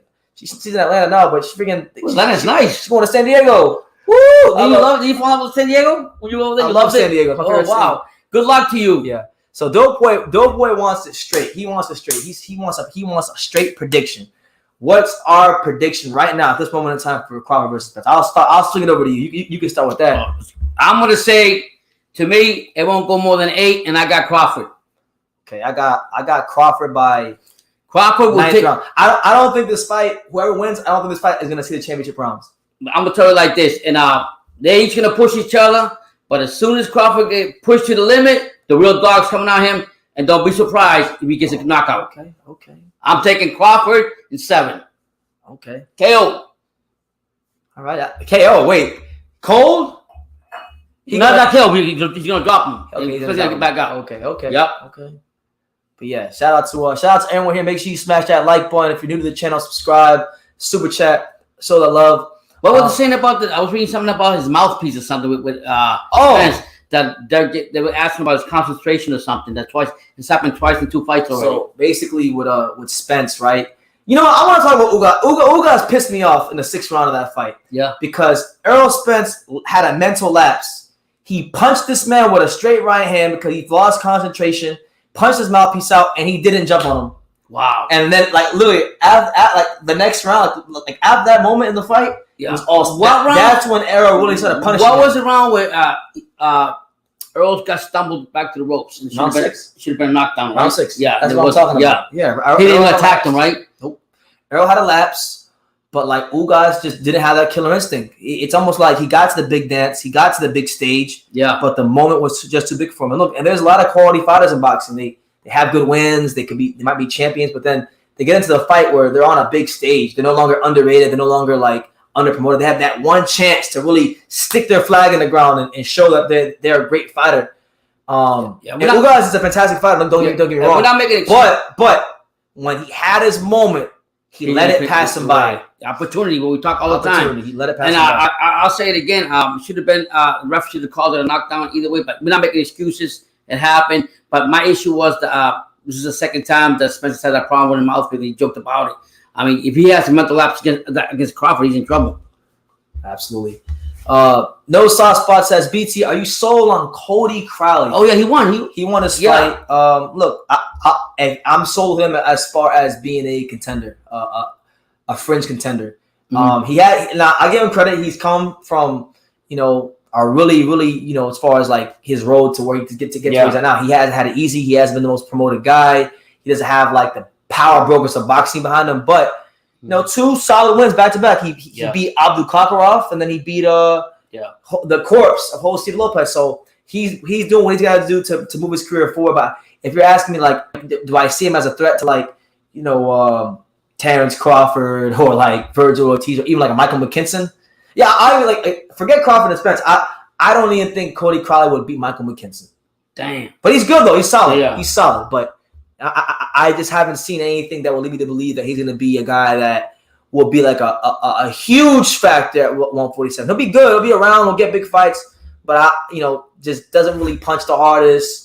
I don't think he's. I don't know. I gotta see more from him to have a real assessment of him. But I'm not really sold on him like that yet. But he's doing what he got to do for his career to progress. And look, we got you to mention him on True School Sports. So he's progressing. Bud doesn't brutalize his opponents, but he's KO'd a few regardless. Yeah, I mean, well, when he beat up Kell Brook, which was heartbreaking to watch for me because I love Kell Brook, but he threw like a half hook, half jab, and Kell Brook went flying halfway across the ring. So there's been some fights where he's picking the shots so perfectly that he hasn't had to. But your point remains. I agree with you. That nigga Spence on some Terminator shit for real. Yeah, they were saying that. Yeah, the way he was coming, man. I mean, he looked good.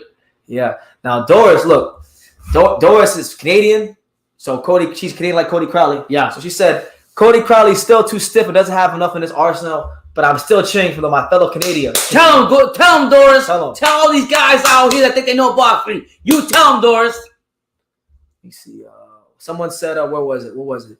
Ricardo Johnson. Shout out to him. He says no. The ref said he said stop, so Ugas didn't pursue. Yeah, but as soon as the referee broke it up, Ugas should have been like he should have jumped on Spence immediately. That's my issue. There wasn't enough, in my opinion. There wasn't enough urgency. Ricardo Johnson says Spence is gonna walk Crawford down. Easy work. Ooh. Okay, Ricardo. He said big fish. He said, yo. Yeah. The welterweight division is on fire. It's the best division in boxing. It's good. I wouldn't say it's the best, but it's a good division. You already know what I think the best division is. Yeah. The only division where fights happen. Freaking 115. Yeah. Super flyweight. Yep. That's the best division. They don't get paid enough, but they make it. Let me see. Okay. But yeah, shout out everyone here. Thank you so much for being here. That first live. Hey, you know what, Pop? I'll tell you this. Now, right now, we reached the part of the live where it's like, y'all can ask whatever you want. Yeah. Because, we're just going to wing it from here on out. I had a chance to watch recently. Shout out to Rich, the fight historian.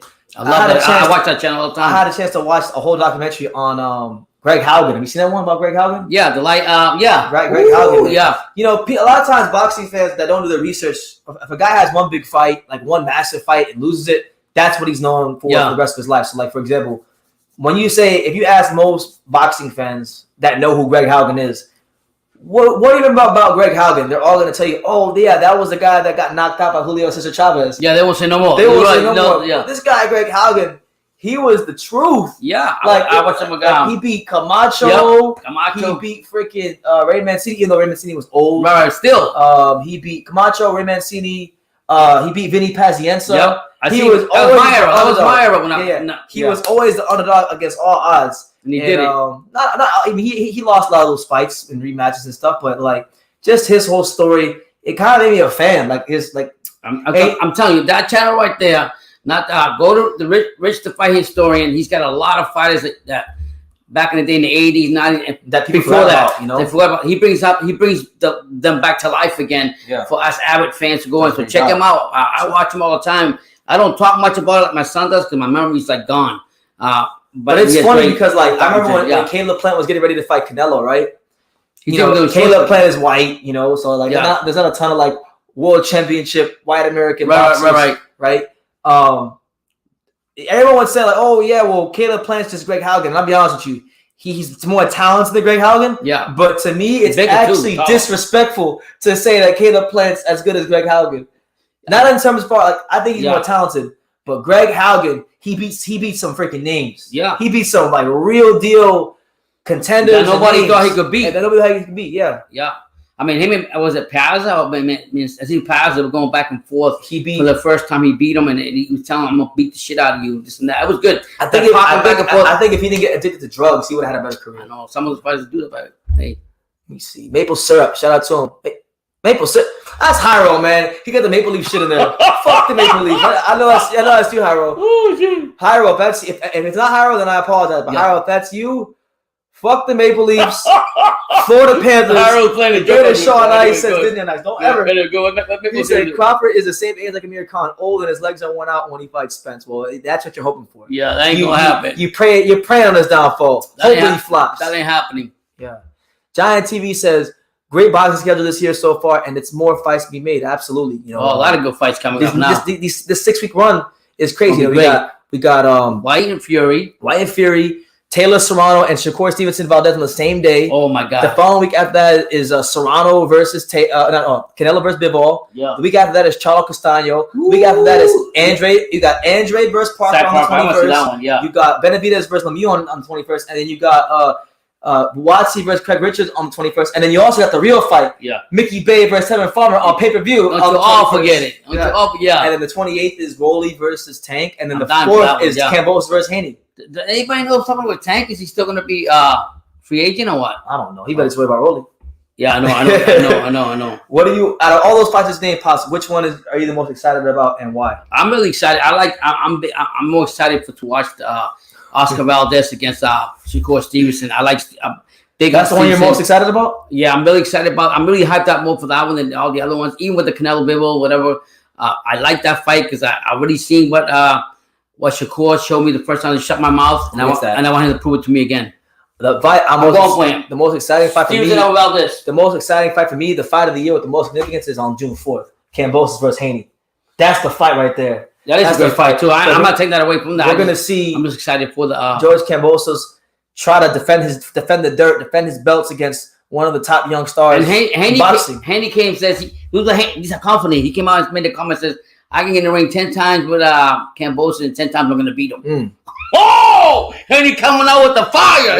We'll see when the lights come on. No, but you think we also can't forget about the big fight. But hasn't he fought big in the lights like this? This is his biggest fight away from home. But the biggest fight in the boxing though, it's none of those fights. You know what the biggest fight is? Don't be playing Floyd Mayweather versus Don Moore. Dangerous Don Moore. Because shout out to Floyd. Like Velocity Cut says, it doesn't get better than boxing on a helipad. Yeah, listen, man, exactly. Shout out to Floyd. Floyd can do whatever the hell he wants. He making his money. He retired from boxing. Like you said, the good thing about doing exhibitions, he doesn't have to fully work himself out for like a real fight. So he's just there to make the money. So go ahead, big money man, do your thing. Yeah. Johnny says Haugen was a really good fighter and he has the resume to prove it. Absolutely. Yeah. A very underrated fighter, you know, because until I did my research, I was like, man. Yeah. I was watching. I was like, man, you mean the guy that beat Chavez, the guy that got knocked? Because I used to be like sometimes, you know, like even with me, like I know a good amount of boxing. Yeah. But even like when I go do my homework, I'm like, man, I don't know as much as I think. Yeah, just like it's just like what Richard fight historian said. He said when he starts the commentary, I think he says, yeah, everybody only knows Greg Haugen for the knockout with Chavez, but they don't realize he fought Camacho, he fought this, he fought that, and so Piazza, Mancini. So yeah, he's up there. You gotta go to that channel and you'll appreciate boxing more. Crawford versus Alexis Rocha in the works too. No. First of all, that won't happen because that would involve having to get work with Golden Boy. Yeah, that's not happening. No. Plus, if Crawford's gonna take a fight before this man's fight, it's not gonna be Alexis Rocha. All respect to Rocha, I like him. I've talked to him on Instagram. Cool guy. Mm-hmm. Love Alexis Rocha. But if Crawford fights anybody before Spence, I'll give you a prediction who I think it'll be. It'll be Danny Garcia. That's what he's gonna fight. You serious? Because Danny Garcia is a name. He sells tickets. True, yeah. They have a rivalry from the amateurs that they want to do. I mean, Garcia, to be fair, Danny came out about a few months ago or last month, and he was calling out Crawford. He said they would love to fight Crawford because I forgot who he was. I think pretty sure Crawford. He said because they had a rivalry from the amateurs. So why not? I mean, Danny just wants the big fights now. He's retired. So yeah. This guy Hyro, he says, Southside the Brilliants, drug dealers and killers, sharks and gorillas.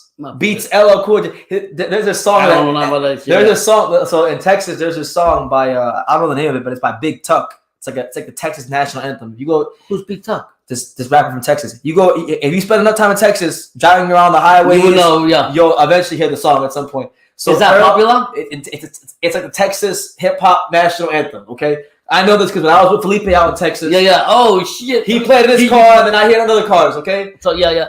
But Errol walked out with him. So that's what. The guy. And then in Terrence's last fight, he came out to LL Cool J. I'm bad, and I got really excited about that. Yeah. Okay. That song. So putting me on game on that stuff, but I don't know about that. Yeah. It would definitely be Danny if he takes the fight before Spence, because he would probably sign a 2-fight deal PBC anyway, and they might want to fight one fight before. That's what I think. That's a good point. I could see it already. I could see Errol Spence saying, or PBC saying, they can't just fight Crawford because Spence and Thurman have unfinished business. Oh my Lord. He's like, yeah. When I said on my side of the street, I meant all the big names, not just the champions. Jeez. Yeah. To be fair, I like Thurman. He's a good name for boxing, but I don't think he's to the level that he used to be. He still is. I'll tell you this. You still think he's a contender for something? You fuck around them. You fuck around them first 3-4 rounds. No, he'll come out guns blazing. Yeah, now say this about Thurman. Keep that one time though. I really like this. He said he'll fight the young big guns like Ortiz or Ennis. But just not right now. But he would. He didn't say that. No. About Ennis, he didn't say that. He said he didn't know who the fuck Ennis was. Did he say like that? Yeah, he did. Oh, okay. He said I never heard of him. But he said he'll fight those, but not right now. Or Ortiz. I'm sorry to go back. It probably was Ortiz. Ortiz, he said he will fight that. So that's actually pretty good. I'm not gonna hate it. I love Thurman. I think he's bringing excitement to the game. Why not? You know what I mean? Why not have that happen? And then who else? I was reading about. They said they will give him a rematch again. I forgot. Well, I didn't see this. Apparently, Canelo Alvarez has some things to say about Benavidez and Charlo. I don't know if any of you guys have seen this, but I was just on Twitter looking for additional things to talk about. Yeah. Canelo came out because I don't know if you saw, but Benavidez and Charlo got into it. No, you said that before though. You said yeah. You were saying something's gonna happen, and it did.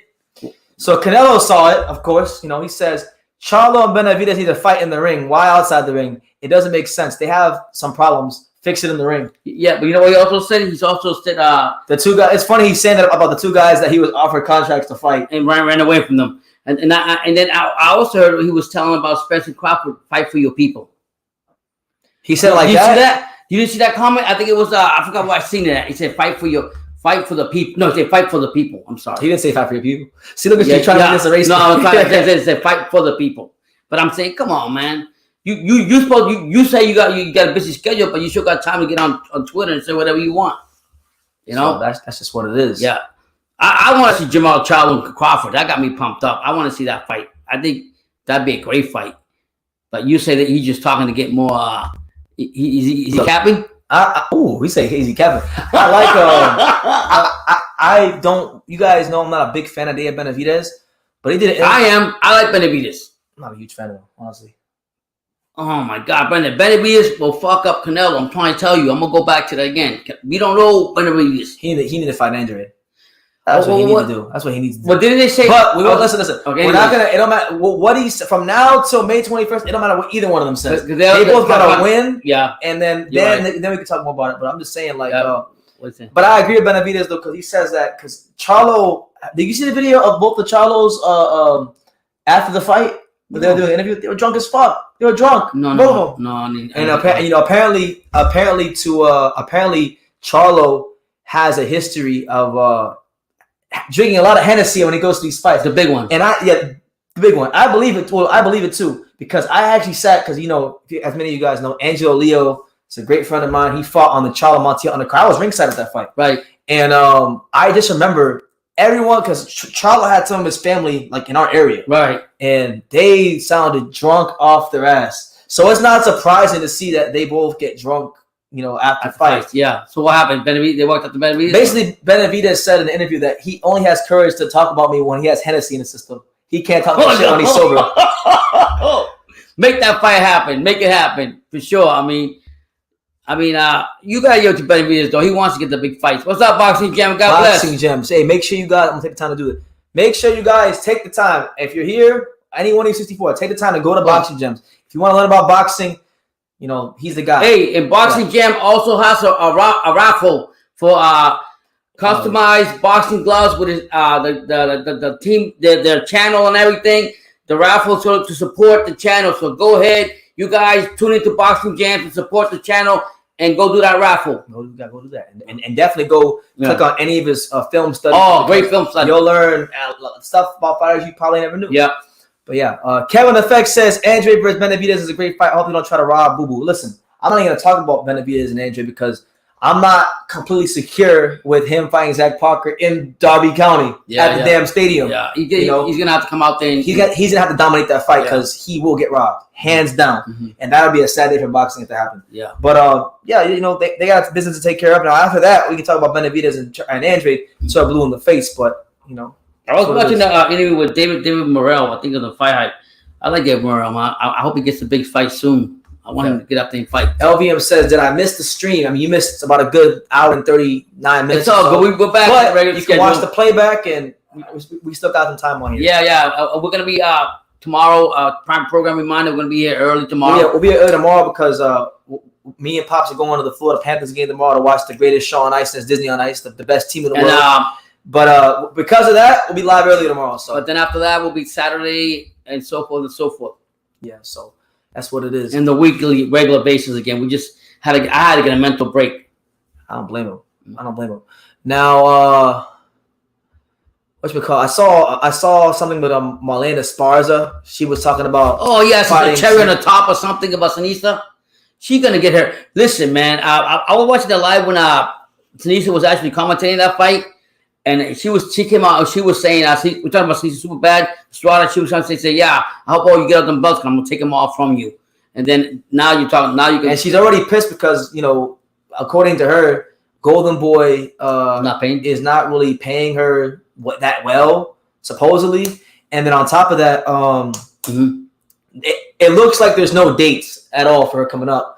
And I'm not gonna disclose too much, but I actually talked to her myself the other day, and she's a bit down. So she fucked with the wrong one, Marlene. Marlene better be chill. She's crazy. She said something about her being a cherry on top after she get her belt.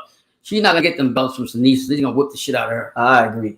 We got the BB&T. Yes, the greatest, probably one of my favorite arenas in the world, the BB&T Center. They used to have. Golden Boy had a couple cards back in the day. At the Miguel Cotto fought. I think it was Miguel Cotto fought at the BB&T Center once. Did he? Yeah. I've always wanted to cover a fight at the BB&T Center, but one day you will. They haven't had bad boxing back there in a long time. MAW says I got super bad. I'm taking super bad against the field. What happened to him now? I thought he had a girlfriend. Oh shit! For real? An hour ago. Oscar De La Hoya.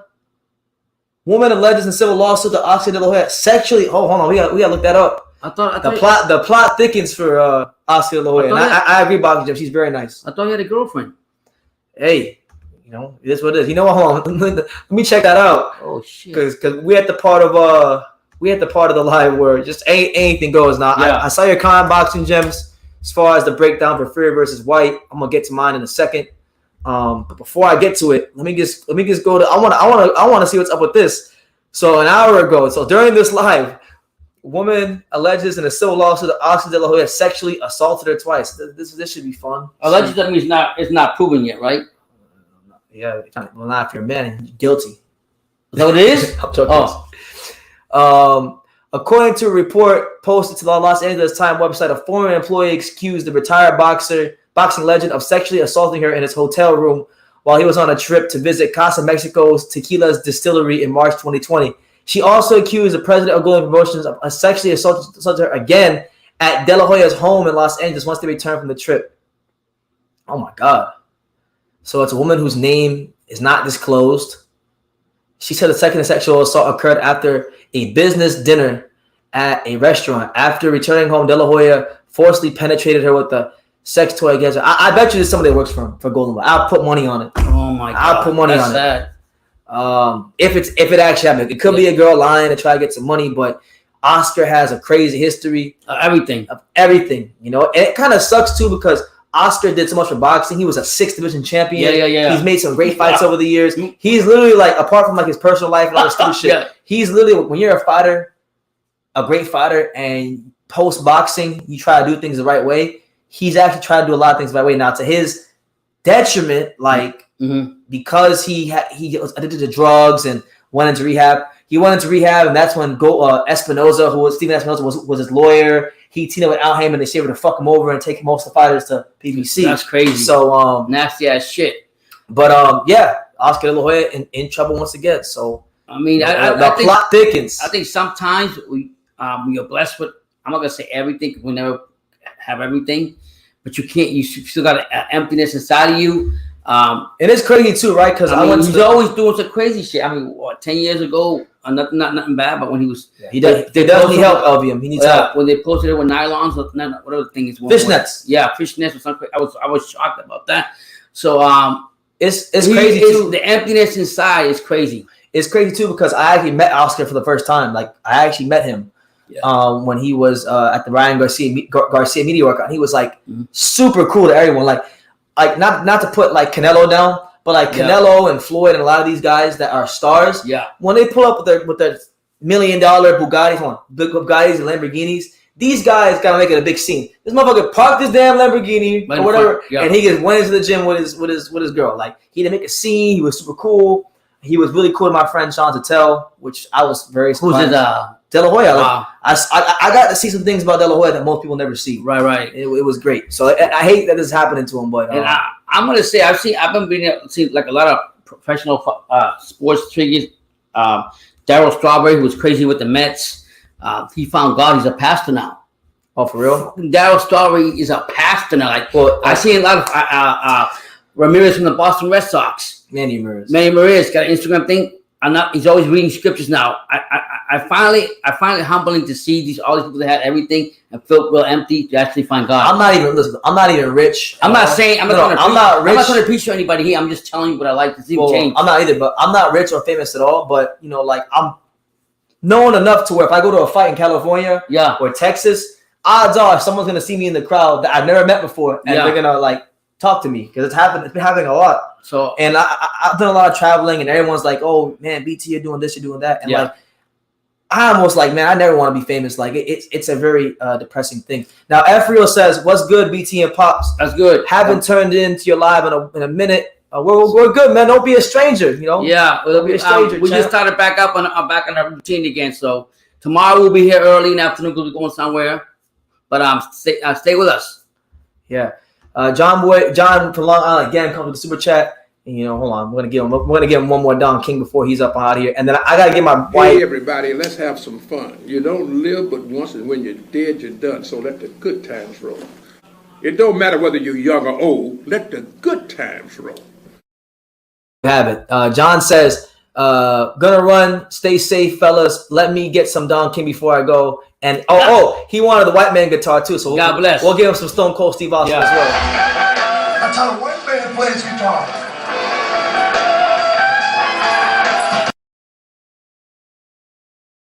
Bless. Just for you, John. Hope all is well. Have a great night, man. Thank you again. But like I was saying, let me go back to Boxing Gems because Boxing Gems had asked me. He wants my Fury versus White breakdown. I don't know if he's still here, but I'll give him my breakdown. Yeah. So, as far as this fight, Boxing Gems, like I was saying it earlier, Tyson Fury, while he is the dominant heavyweight in the division right now, he's not necessarily a guy that's been the most consistent. When he's won his big fights, he's had periods in inactivity. And even as a prospect, he was very, very, I would say, chinny, vulnerable. He fought the Canadian heavyweight champion early in his career, and Evan Pajic dropped him. Fury got up and stopped him in the second round. After that, he wound up fighting Furtha. Furtha wound up hurting him, and Fury stopped. I think he stopped him as well. Steve Cunningham, as many people know, dropped him. So he's been dropped at every level of boxing, as a prospect, as a champion. He's not exactly George Chuvalo or Gennady Golovkin when it comes to having a great chin. So I do think White is going to have a chance to hurt him, especially when we talk about Dillian White's left hook being one of the most explosive in boxing. But my thing is this. It really all comes down to Fury and what kind of condition and shape he's in. If he's done the right things in camp, then I think he'll be fine. Sugar Hill Stewart, I think, is a great teacher of the sport. I've seen Sugar Hill, how he is in the gym with other fighters, not Fury per se, but other lower level fighters. And he's very good about the attention to detail. Dillian White looks like he trained hard for this fight, but I just think, Fury's a little bit too good for White. White is good. He's one of the best contenders the division has to offer. But if he don't land the left hook, I really don't see much of a path to victory. The jab's improved over the years, but look, he's gonna have his chances. I think Dillian White. It all depends. Really, the gap in class to me is so big that I think a lot of it just comes down to Fury. Will Fury beat himself? And I know that the Kronk philosophy is knockouts and things like that, but will Fury maintain the Kronk style, so to speak, against Dillian White? Does he box a bit more? Because what do you say the Kronk style is? The Kronk style, our viewers know. The Kronk style is a style that developed under Emmanuel Stewart in Detroit back at the Kronk gym. It's very dependent upon power jabs, big right hands, and big left hooks. It's not really a style that is known more so for its boxing. It's a style that's designed to put the opponent in a position where he's going to have to defend himself from some boulders being coming his way. Done. They don't believe in knockouts. You talk to Sugar Hill Stewart, he don't believe in knockouts. He'll come on. Oh wow. Yeah, he's going for the knockout. Any fighter challenge Sugar Hill, whether it's Adonis Stevenson, Anthony Durrell, Fury, they want knockouts. Okay. So my overall take of the fight, Boxing Gems, I know I'm a bit long-winded, is that Dillian White will have some success in the early rounds. But I ultimately think that Tyson Fury's weight, his size, and just the level he's at in boxing right now is just a bit too high for him. But I hope it's a good fight. Let me see. Boxing Gems. Hey, shout out to him with the $20 super chat. Say, hey, Boxing Gems coming through. God bless you, man. Thank you, man. Everybody, let's have some fun. You don't live but once, and when you're dead, you're done. So let the good times roll. It don't matter whether you're young or old. Let the good times roll. Let the good times roll. Real quick, man. Go ahead. Boxing Jams. You guys go follow Boxing Jams and go for that raffle for those boxing gloves. If you want free gloves, good styling, take Boxing Jams. He's going to teach you about boxing, and you can use those gloves to punch somebody out. Much respect to him. He said, hey, if I got Boxing Gems saying it's a great breakdown, then that was a great breakdown. No, I'm just saying, I go support that channel because that's one of the best channels going to come out here sooner or later. Hyro says, man, I wish it was Slick Fury. If I was in shape, I would tell Fury to lose weight. He got dropped twice in the same round. Dillian got a worse chin. You hit him with the uppercut, it's automatic off button. Well, look, I think there's a possibility, Hyro, you might get your wish to a point. Like, I think. Who's he going for? Fury. Okay. But I would like to see. I think in this fight you're going to see more Fury boxing at the back foot, boxing on his toes, mixing it up a bit more, because I think this he has to. I think this fight he has to, because he's been clipping the left hook a couple times. Yeah, and White has a dangerous left hook. Right. So I'm looking for a Fury to kind of probe and box from the outside at times, and when he does decide to throw power punches, step in hard. I'm talking about hard right hands. Right. And then if he overshoots the right hand, he'll probably tie up Dillian White, use that size to kind of maul him and get those, the legs we talked about for White, very, very tired, and then drown him at the first moment he can. What do you think about that breakdown? Was good? Great. That was great. What do you think? Give me your breakdown. It's all great when you speak boxing, Brandon. You got it going on. I mean, everybody already knows that White only has that lethal left that we talked about, the left hook that you said. I mean, but you say he got better with the jab, but I don't think that's enough to beat Fury. Honestly, you're saying it's a dangerous fight. I don't think Fury. I'm telling you, Fury has a lapse on concentration. If he cut any corners in training, you see how good he looks. He looks good. There's been plenty of fights that look good, and then they go in the freaking ring and they don't box well. We're talking about Fury. I know what you're going to say. We are. He's up and down. You're saying history has it that when you say when he fights. I'm a Fury fan. Yeah. I got Fury that he has laps with this and that. I don't think he's going to have no laps. Fury's is the best of the best. This is the first. This is the first fight. No, that's bullshit. This is the first fight he's ever trained with Sugar Hill that's not against Deontay Wilder. What do you think about that? I think I still think he's got better skills than White. He's going to beat him. Oh, okay. All right.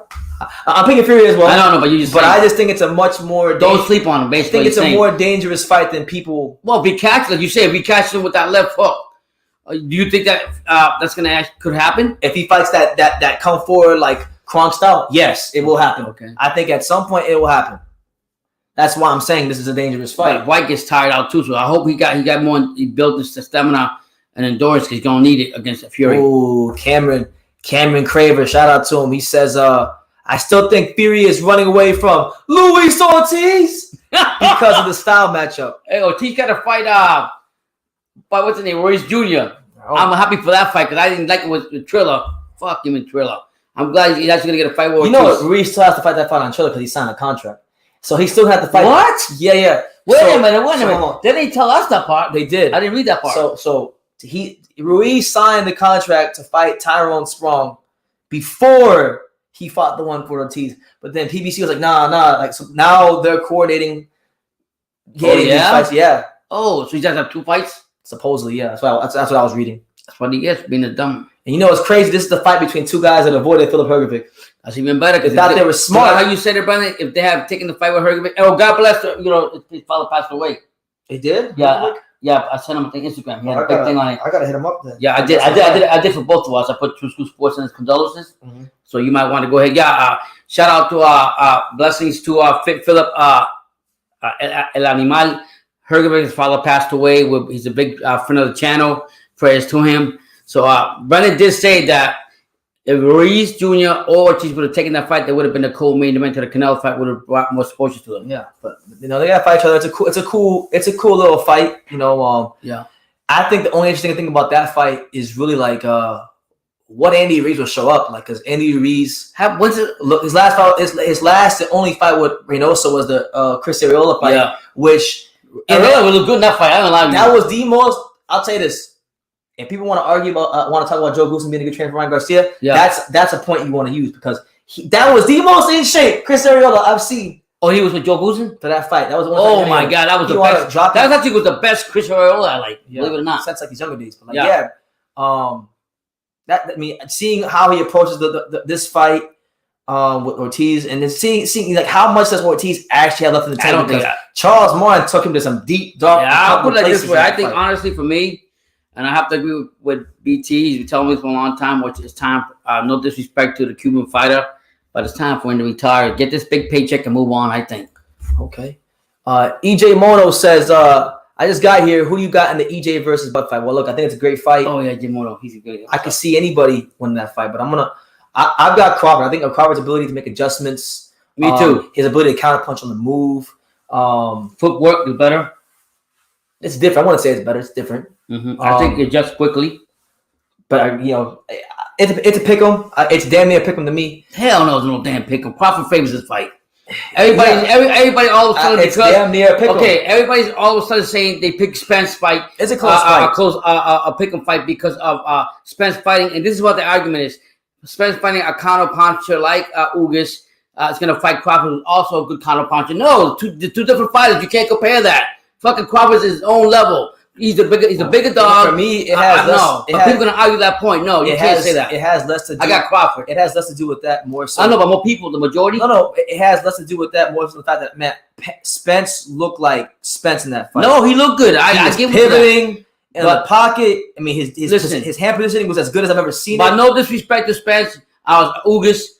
Ugas is not Crawford, so I just gotta bring it up. I gotta call it the way I call it. Okay, well, that's how you feel. But I got Crawford in 9. Yeah, I got Crawford too. Luna Sky says, I'm a fan of White, and without being biased, I predicted White knockout or TKO. But even if Fury wins, he'll have to get up from the canvas to do it. I could see that. Yeah, I could see that because you know White's jab is much improved to me over the years. Has he ever knocked anybody cold with that left jab? The left hook? Yes. Yeah. Like no cold, like cold, stretched out. Like I mean, it wasn't nobody great, but Lucas Brown, flattened him. Oh yeah, Chisora in the rematch flattened him. Oh shit. Okay. Pretty much like so. The chance of that happening it's high. Yeah. If Fury has the lefts and he lands that left hook flush, he getting dropped. Well, I don't want to that Fury. I think, but I'm picking Fury. Me too. I got Fury. He likes to bobble his head and do that. If he bobbles it too much the wrong way and he gets caught, it could be a possibility. But this sounds like Kyrie Irving versus Carolina to me. Crawford flashy and Spence at the fundamental. Well, people were saying that Spence himself. I don't know if you guys saw, but during the fight week for Ugas, he said that he's the Tim Duncan of boxing because what he meant is that basically Okay. But basically what Spence meant was that he just gets the job done. It's not extra flair, extra flash, and sometimes maybe he might go a bit underappreciated because it's not the flashiest thing. It's not going to sell. It does sell tickets. Who's talking about, Spence? Spence. It's not. It will go unnoticed, underappreciated by boxing fans and maybe even to the media because it's not the flashiest, but it gets the job done. Yeah, and to be fair, but I don't think he's as good at boxing as Tim Duncan was at basketball. Yeah, that's my. And opinion. I'm going to say that this also Spence, high volume punching like that. If he comes out like that against Crawford's going to make adjustments quickly because he's going to keep bringing the volume punching. He doesn't get tired, Brendan. Spence does not get tired. So to your point, you're right what you're saying. I just think Spence with his volume punching, if Crawford be ready for that. Sorry, the girlfriend changed name on my YouTube account. This is True School Sports Fan Josh BMF. I don't know what that means. Shout out to you, champ. Good to see you. I'm glad you cleared it up. Hope all as well. Yeah. Dundada says, BT, what's going on? What's your thoughts on Ugas versus Spence? Dundada. Yeah. Dundada. How you doing, man? God bless him. Well, we talked about it at length, but I thought Spence looked like vintage Spence. Volume jab was working great for him. When he closed the gap and got inside, was punching and pivoting. That's the thing that really got me excited about Spence. Was the punch. He looked like a bigger version of Cholatito at times. So yeah, you did. That's the best. Yeah, we're talking about any fighter. Yeah, he looked great. So you're saying all that? Ugas pissed me off because in round 6 when he knocked his mouthpiece out and had him on the ropes, he didn't go attack him like I wanted him to. So that I left being a bit disappointed with Ugas, but Ugas has had a great road to get that fight in the first place, and he has nothing to hold his head about. And shout out to the Cuban boxers. Baki Hamna says, I don't care who wins. I just want to see the fight happen ASAP. If Crawford or Spence wins, either one, I'll get excited and jump out of my seat. For the love of combat. I like what he just said. I love that. Now that's a true fan there. Yeah. He ain't picking either one. He just wants to see the fight and enjoy the fight. I'll enjoy Shout the out fight. to Baki Hamna. But I would have enjoyed a lot more if Crawford come out victorious. No, of course, too. But I mean, he's actually saying the way he sees it. No. That's how we're attitude. Maple syrup. Yo, before I answer this comment, I'm going to say this. Anytime this team gets fuck the Toronto Maple Leafs. But he says, man, you sure about the Panthers this Saturday? Too bad you can't see them lose when you watch Fear versus White. That's why I got you beat because they don't play till like 7. Brother, don't worry about that. 30 Eastern time. That's Fear White's gonna be like at 3 o'clock. That's main event probably at 5 or 6. We gonna watch the Panthers. Yeah. That's what we gonna do. Yeah, Josh says out for 17 months, all you can do is just clap. Yeah, man. Listen, it's been a great comeback for him in his last 2 fights. God bless him. I think Baki Hamna has the right approach. Like this time around, he got the right approach. I like that. If all of us had this approach to the fight, for a lot of fights, I think the boxing community would be a lot less toxic here on YouTube. So shout out to Baki Hamna. EJ Mono says, if Bud can't take the work rate and power, I got Spence. If Spence can't hit Bud, then you got Crawford. That's how I see it. But if it becomes a dog fight, then it's Errol's fight. Bud gets a little crazy. Bud does get crazy. Boxing Gems got Crawford. That's actually the video that got me into his channel, believe it or not, was y'all go follow Boxing Gems. Crawford versus Spence's breakdown. I got Crawford as well. But the fight, just for the sake of the sport, because really at the end of the day, whether you're a Crawford fan, you're picking Crawford or you're picking Spence, at the end of the day, it has to happen. So it's not the welterweight version of Riddick Bowe versus Lennox Lewis. And if you don't know, go to Boxing Gems and he'll give you a true breakdown of the fight. Go support the channel and put some money in his raffle gloves. God bless you, Boxing Gems. Go check him out. He's on the come up. Tim Duncan is overrated. He couldn't even secure layout without a good roster on the Spurs. How can the roster for the Spurs not have been good when they were in the NBA Finals? You can't be trash and be in the NBA Finals. So that's the only energy I'm giving that comment. Yeah.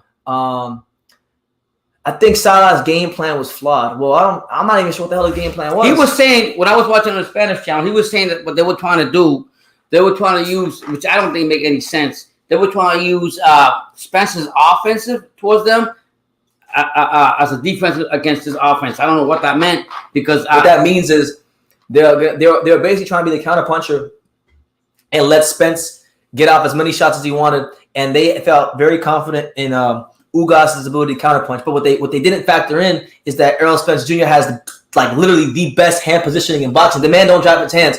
And even when the longer that fight went on, even when Ugas landed the overhand right, Spence always saw the right hand. Yeah. If you watch most of the overhand rights that Ugas landed on Spence saw it and he rolled the shot. He turned his chin just in time to take some steam up the shot. Oh, so you basically he never gets tired with it. He's not one of those boxers that gets tired. Errol Spence, like this, I'm telling you right now, one of the hardest things to do in boxing is to get Errol Spence Jr. to drop his fucking hands. Wow. That's that. Like, there's very few, if any, fighter that just keep them hands up. Right. Oh Lord. The jab comes, and if he anticipates that something's coming back, boom. Yeah, and you right about that? Right back on the ear. Yeah. Blocking the shot. You're right about that, BT, because you know what? I've never seen that, but when I've seen it in other fights where we think the fighter's gonna be tired, loses his hand, he gets caught. Spence ain't like that. Absolutely. Boxing Gem says, true duo. I'm going to do a live stream Saturday where we watch the film study, then break down the fight. If you're not busy, I'd love for y'all to come through on the panel. He's late. His is late, long late lives. They're good though. I mean, if it's late at night, I'll come because I love it. We got the Fury, versus White fight. Yeah, and then we got. It's gonna sound funny, bro. I'm gonna watch the Panthers game. Yeah, no, but if it's at night, like it's long. I don't know if you're on the East Coast time. But if it's he's on time. I go on his live. I went on his live last time. I was there for like 5 hours. So you didn't know I was there.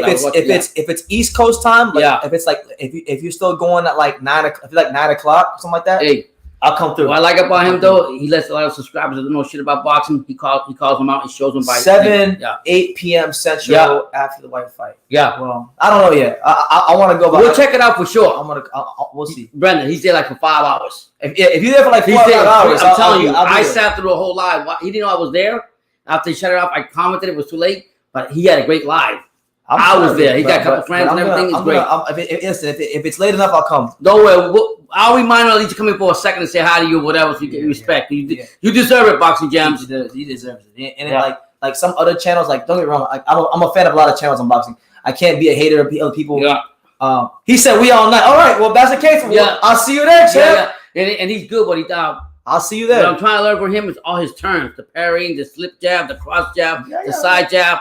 Well, not his terms. That's the terms. No, that's terms of boxing. But the way he does it, for me, I tell him I wish I could learn that, and I'm gonna try to keep watching his videos so I can learn how to. When I come here, he's got the slip jab. He can parry with this way. He can do this way and that way. So a lot of that stuff I like that. But respect to him. Go follow Boxing Gems. That's it. Yeah, he said we all night. So I guess I'm. Yeah, man. I'm telling you, good. I figured out what I'm doing at night. He's good. What I was saying, there was like a lot of channels asked me to come on the channel, and it's like, okay, I'm not like, who am I? I'm just little old BT. Man, it's good. But it's like some guys are asked, it's like, no, I really don't want to do it. I love to go. You're not going to go to channels to refute anything. You're there just to talk boxing. If you can't talk boxing, get out. You know. Yeah, my prediction for Fury versus White. I don't think this fight's going to see the 7th round. Someone's getting knocked out before the 7th round. I said it already myself. I said 4th. But I'm going with Fury. Yeah. I said 4th. You said no. Hyro says, fuck Salas. He found out that Spence's eyes worked just fine and found out that Ugas' eye became destroyed. That's what happened. When you rely on that's what happens when you rely on footage from the Danny Garcia fight. That is true because is that what we're looking at? Hyro could be right though. Salas said Salas was like, oh well,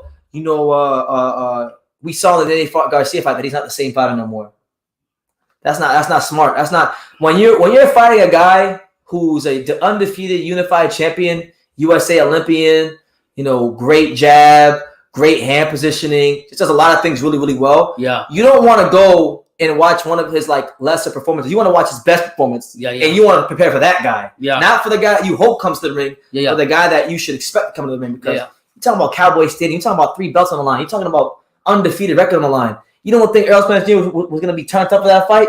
You were going to get the best Spence. So from what I heard from Salas, and mind you, I like Salas. I've been to the Salas Boxing Academy. Respect to him. Plenty of times. The Salas gym is probably one of my favorite gyms. I've been to a lot of gyms from all around America. Isn't he training to the UK? I love the Salas gym. Isn't he training Joe Joyce now? He is training Joe Joyce. He's training Joe Joyce. He's got Patrick Teixeira, Kazuto Ioka, Kosai Tanaka. A lot of guys. Wow. A lot of guys.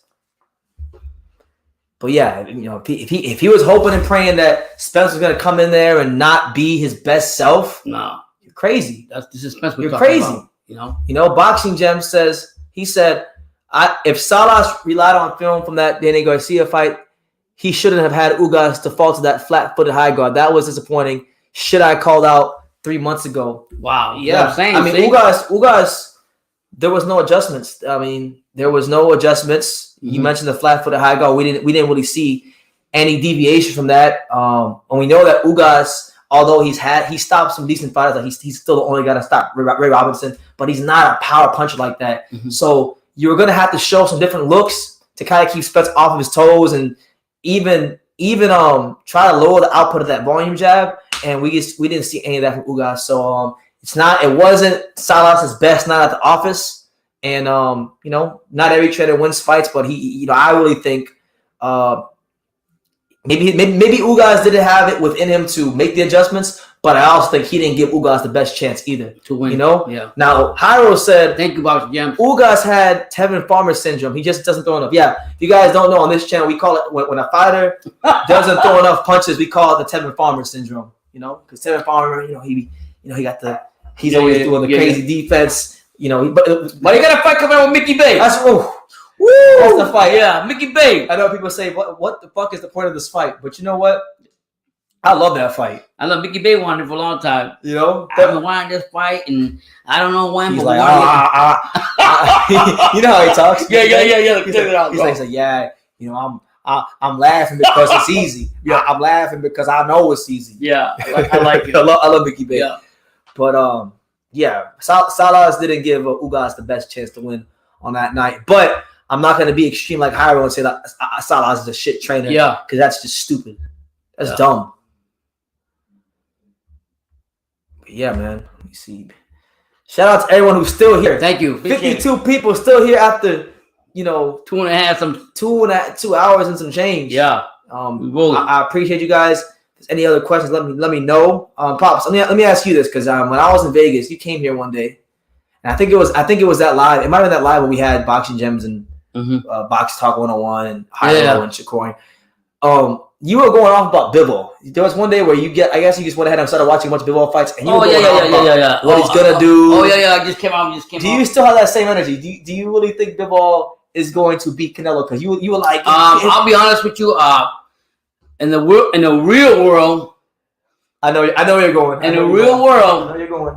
Bivol's moving everything. He would win that fight like cleanly, but boxing sometimes is not a real world.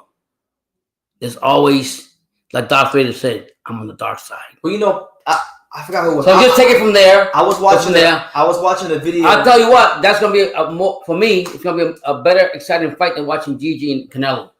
I agree. But Pops, I was watching BDA Boxing. Shout out to BDA Boxing, a veteran of the YouTube boxing community. I don't always go on his channel, but it's not a place to go venture. So I was there one day. Yeah. And he made an interesting video. He said that when you're in guy in Canelo position, where you get some favor on the scorecards and whatnot, and eventually that shit always runs out. There's only so many gifts you can get, because what winds up happening, right, is if his own fans can go watch a fight and say, yeah, well, we know he's going to get a gift, and let's say Bivol goes in there and legitimately actually beats Canelo and they don't give it to Bivol, then at some point you're going to actually have to call the fight the way it is. Exactly. So I'm just saying, like, what do you think about the theory that maybe Canelo Alvarez has already got enough favor on the scorecards? Could you really see them calling this fight fair if Bivol actually does what he needs to do to win the fight? Not in Texas. Huh? Not in. We're playing in Texas when all his fans and everything. I don't think so. I gotta see. I'll tell you how I classify this the way you do. Who's the referee and who are the judges? Usually, no more or less. Now, Jorge Monsalve, he says, "LOL, the excuses are coming in already. Canelo is beating Bivol. Why can't you be a boxing fan?" And that's that. Let the excuses come after the fight when we see if Canelo wins or Bivol gets robbed. Well, listen. Hold on. I never said I never even said who I thought was win the fight. I'm actually picking Canelo win the fight, but he was recalling a video that I made. I was talking about a video that I made. Because he's high on Bivol. I'm high on Bivol too. I did a study on Bivol, seeing what he did, seeing his movement, seeing everything, and I think that in the past Canelo can't handle movement, can't handle. That's not true. Well, I'm just saying, when he's coming forward and everything, he can't. That straightforward high guard he brings all the time, it's not going to work, in my opinion, against a fighter like Bivol. I'll tell you this, man. Look, I got Canelo by like a split or majority decision. Yeah, but what I've seen from Bivol, I know you can't always go out training clips. No. Bullshit. But I've seen him. He looks determined. Looks very determined. And more so than being determined, he has a lot of things that could. I mean, when we talk about feints, like boxing, Jim talks about this. Yeah. And a couple others talk about this. Is like, he's got one of the best. Like, I don't know if this is a term, but like the packages of feints. Like, he's got different types of feints. He's got different ways to offset your rhythm and set up what he wants to do. Right. So that's what really makes it a dangerous fight. And the thing is, like, Canelo Alvarez likes to fight at a very slow, methodical pace. Which is good because he's mastered he's taken what he does and he's mastered it. So you give him his credit. But fighting a guy who's as good at controlling distance and feinting as Bivol, it's going to be a very tough ask of Canelo. It's a tough. I think it's actually a tougher fight than what people are giving Bivol credit for. I think so. Yeah, I like Caleb Plant, but no, Bivol is better than Caleb Plant. Yeah, he is. JD Alvarado says, much love to you and Pops, and much love to you, champ. Que te bendiga, papá, todo Puerto Rico, para que lo sepa. Puerto Rico en este canal, puñeta. Yeah. Gracias. Oh, man. Jesus M's bringing up something that Hyro talked about in our group chat this week. He says, BT, Joel Diaz's instructions were horrible. In Boutiev's corner, Boutiev needs to change. I mean, what happened though? No. His trainer, Joel Diaz, the guy that trained Bradley for most of his career. He was a trainer at Boutiev, and I remember the fight was kind of like it was even for the first few rounds, but then there was a point in the fight where Styontis clearly started pulling away, and there was a couple rounds where he was losing in a row, and then Joel Diaz came out and pretty much said that he's figuring him out, he's in control when that wasn't the case. So I agree. Maple syrup with fuck the Maple Leafs, all right. Canada is great in hockey. We're great in boxing. Canada's own John Pascal is fighting back. Meng Fan Long. Well, they have great players that are from the country in hockey. The teams, no Canadian team has won a Stanley Cup since the 1992-1993 Montreal Canadiens. So they need to tighten up. John Pascal is coming back. I'm not really sure what's left of him. He tested positive PEDs recently. But I still like John Pascal. I mean, a lot of these guys on PEDs. I like John Pascal. He's found a way to win these fights, irrespective of what anybody says. You know, when Ahmed Elbiali was somewhat of a prospect, and PBC had plans for him, he stopped that hype train before it even got going, and beat him.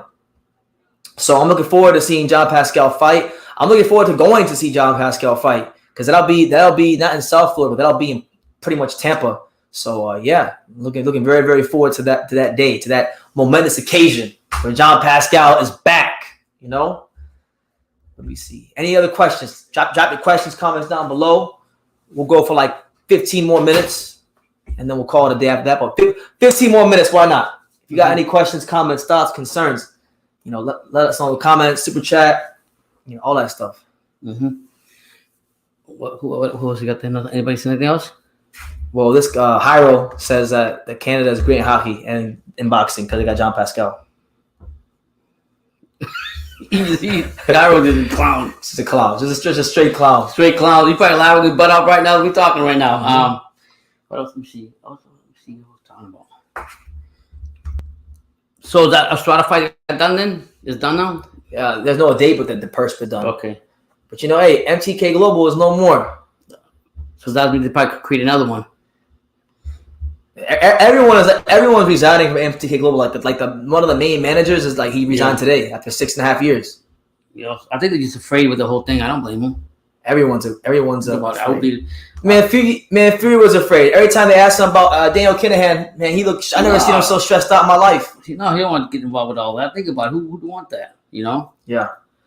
A man right here says, "Did you watch the fight of Isaac Pitbull Cruz? He destroyed the Cuban fighter."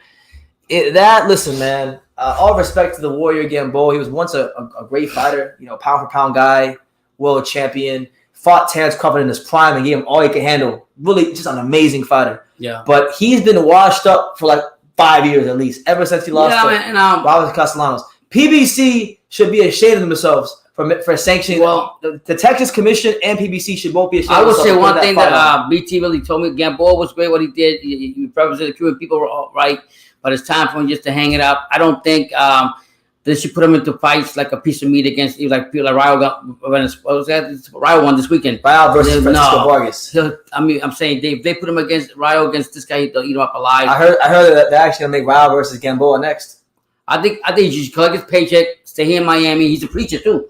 You can go preach and live your life. Don't put yourself in more danger than you have to. I didn't see that fight, but people dominated all the way. It was a freaking physical assault from round 1 to round 5. It was bad. He didn't even protect himself, nothing. Like he wasn't like he's old. He's old. Yeah. Like he's really old. Yeah. I think the first left hook he got hit with, it was swelling immediately. Yeah, if he doesn't protect himself, I think the corner should throw it was almost as bad as go to the fight. First 30 seconds of a minute, throw that fucking towel in, and that's it. It was almost as bad as Conor Ben versus Chris Mejia. That was even worse. Yeah, so I mean, to see him continue Gamboa did a lot for the Cuban people, has done a lot, represented well. Keep your legacy the way it is. Move on. Put your name on his resume. Move on and retire. Boxing just says, "You lying, bro? Ryo versus Gamboa. I'm protesting." Listen, I know a couple people in boxing, so like some things I hear are true, some things aren't. But it sounds because it's PBC. It sounds unbelievable. It sounds unbelievable because I mean, if we look at the last like 4 or 5 fights Gamboa's had, you gotta remember he was supposed to fight Chris Colbert. And that fight got canceled. Yeah, what happened? COVID? No. He got an injury in camp from a sparring session. Right. You know, and then he fought. Before that, he fought Tank, and then he fought. Tank beat the shit out of him. No. Then he fought. He fought Cruz. He fought Devin Haney on the zone. Well, that was the zone. Yeah, listen, man. He's just being passed around right now. He's just a broken horse. He needs to go ahead, move on. For his health, but I mean, pick up a paycheck. I'll tell you this comment right here is true. This might actually be worth the video. Mm-hmm. You know, would Gamboa beat everybody that he's been losing to recently, like in his prime? Would the guy that fought Crawford have beaten Ryo, Devin Haney in his prime? That's a different dog that you see in his prime compared to what he is now. To be honest, and just to feed him to the wolves, I don't think he's right. And if he doesn't have enough common sense, well, somebody would call him out on it. Hyro says, that's what happens when you have Mirjan Akhmadaliev in your corner. I quote, "You got his timing." Yeah, Hyro don't like Mirjan Akhmadaliev. He says Mirjan Akhmadaliev is a bitch. He doesn't want to eat the fight for undisputed. What? Hyro, you got all kinds of shit. Let it go, man. You can't. There's one thing. That's what he says. One thing in boxing, you can't control what's going on. You just move on from it. I don't think he's mad about it. That's how he feels. Okay. He just expressing himself. Okay, good. But Joel Diaz. I want Miguel Ramos what he said though. Joel Diaz is on some. He's been on some BS his last couple of fights, training fights. I remember when he trained Avni Yildirim for the Canelo fight, and he was delusional. He was like, if the stars align and the Earth rotates on a 77-degree axis, and Canelo eats the wrong meat, and Avni Yildirim. Man, he sound like motherfucker. What's the name? The name you got an ocean. Like he was, I don't know. To me, I never really saw Joel Diaz as a great trainer. I saw him more of like a great motivator. There's guys that have names in boxing who have strong personalities, and their strong personalities mesh well with the fighter and where he's at with his skill set in his career. But he's always struck me more of like a good motivator, a master motivator, not a great trainer. I like what that's coming right there. Jashawn Brown, he says, Morrell versus Benavidez, who you got? Ooh, that's a good fight. I think Benavidez got the more experience. Morrell. I like Morrell too. But I got Morrell.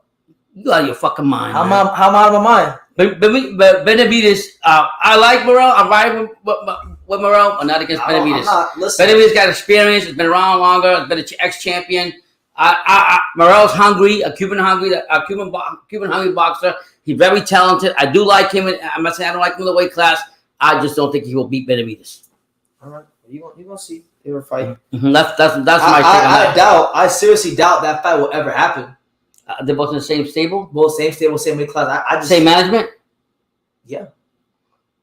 Well, why wouldn't it happen then? Because Burrell is not anywhere on that priority list. Like Benavidez only cares about right now the big fights. You know, the big fights. He's been champion a couple times. He did say we'll fight some of them guys. He's just not right now. I'm sure Benavidez will fight anybody. I think is you know, Samson. I don't want to curse and say bad things. But I'm just saying, like, Morrell stopped Alonces Fox, something Andre couldn't do. Hyro's dating Morrell all day. That's David Morrell. That's David Morrell's number one fan. I'll tell you, he wore Marlins jersey at the little SAT spot. Okay, so he's gonna win. He's gonna win. The future of Cuban boxing. Yeah, he is. He's the Cuban boxer, but he's no. I like this other guy coming up too. Joelvis Gomez. The guy like that was the Olympian in Cuba. He's real good. Ramirez or Ranillas. BC Ramirez. Yes. Watch out for him too. What's his name again? Yeah. Watch out for BC Ramirez. He gonna be coming too. Yeah, Morrell will be a big fight, but I have a crazy feeling that Samson is gonna steer Benavidez away from him. No, Morrell. You know, because he doesn't want Benavidez fighting certain styles. But Morrell does want to get up. He just said in his last interview when I think Fight Hype was interviewing him. He just came out and said that he wants to fight. I love this comment. Kevin Effect says if it costs $8 million to fight, $8 million plus to fight Andre, it's gonna take $15 million for Morrell to get a fight. That's a fact. That's a huge fact. You're right. The logic that Luke was got is ridiculous. I don't know what usually can't. He's not usually getting off contract from managers. Deshaun Brown wants our Joe Smith Jr. versus Arthur better be a prediction. Who you got? That's a big fight. Oh my god, I like them both. Oh shit, I'm taking Joe Smith got that left. He's good. I'm going Benavidez. I think Benavidez will take the punches. He's got 100% knockout ratio. If you're sleeping on him still, then there's something wrong. That's not taking nothing away from Smith. I got Benavidez. You know what, man? He's going to get me hyped up. I feel like the logical thing is to pick Beterbiev because on paper, go ahead. On paper, Beterbiev is a better boxer. He's a slightly better puncher. Yeah, 100% knockout ratio. But 100% knockout ratio. But I've seen Beterbiev get dropped by Callum Johnson. I've seen him get dropped when he was a prospect against Pate. I'm gonna tell you this: if Joe Smith Jr. land one of them, when I was watching Joe Smith against Bivol, I'm going with Joe. Joe Smith is, and I respect him. I like Joe. I'm a big fan of him. I just think Joe Smith is gonna come forward, do the pressure as a pressure boxer who tries to take advantage of you when you make your mistakes when he pressures you. That's not gonna happen against Big Beterbiev. But you are comparing with Beterbiev with in younger fights or whatever. I'd say it's better be a better Beterbiev to this day. No. What he did to Brown? No. I think that Smith. I love Smith. I like what he does. I like what he does in New York. I like him to my big fan is, but I don't think he will beat Beterbiev. Hell no. He ain't afraid of that. I say hell no. What the hell no? Why? I got Beterbiev. He's got one of out of all the champions, Beterbiev has the worst chin in the division. Okay, when was the last time he got knocked out? No, he never got knocked out, but he got dropped against Callum Johnson in I think 2019 or 2020. He got dropped when he was fighting at. So you're basically counting on Joe Smith landing one of those lefts. Absolutely, and because he's got a beautiful left, Joe Smith. That's why I'm not going to argue the point. If Beterbiev, but I just think Beterbiev is the better fighter. Beterbiev is the better fighter. Like I'm going to acknowledge that. If he chooses not to box Joe Smith Jr. and they exchange and he lands on them, it's curtains. It is curtains. And guess what? If he beats Beterbiev, you know what you can hear right after? No, I'll be happy. I'll be happy to Joe Smith. I like Joe Smith, but I just like. Do you know what's gonna happen if he does win? I don't want to hear what. Canelo come out of nowhere and say "Escribir la historia" and fight him. If he beats Bivol and Joe Smith Jr. Now it better be. He might be a bit reluctant. But if it's Joe Smith, Canelo gonna say "Escribir la historia." Listen, if Joe Smith is better reader, I believe what you're saying because even Canelo came out and said he said I'm fighting the second best 175 pounder. So when he said that, you didn't know he said that? Yeah, I'll find it for you on the thing in the quotes. He said, the second. Yes, he did. He came out. The reason, and here, MAW simplifying it. Joe Smith Jr., he ain't the flashiest. He don't punch the hardest, but he punch hard as hell. He ain't the greatest defensively, but he's the kind of guy that just let them hands go. Yeah, he does. I mean, ask him, he kind of pissed me off because, he fought my boy Steve Gaffard and punished him.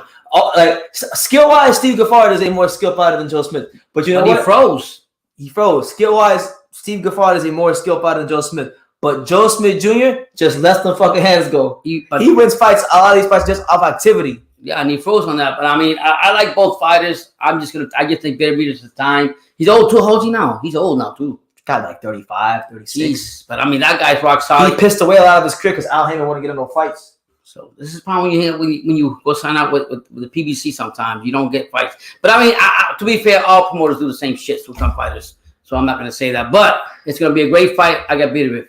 Here we go. I knew Hyro. Hyro won't say some shit. He says, "You crazy? Age is just a number. Better be ever the savage." Joe Smith title was bought from the WBO's most frequent promoter, Bob Arum. He got a good decision against Vlasov, and he cherry-picked unranked Steve Gaffard. Steve Gaffard is not a cherry pick.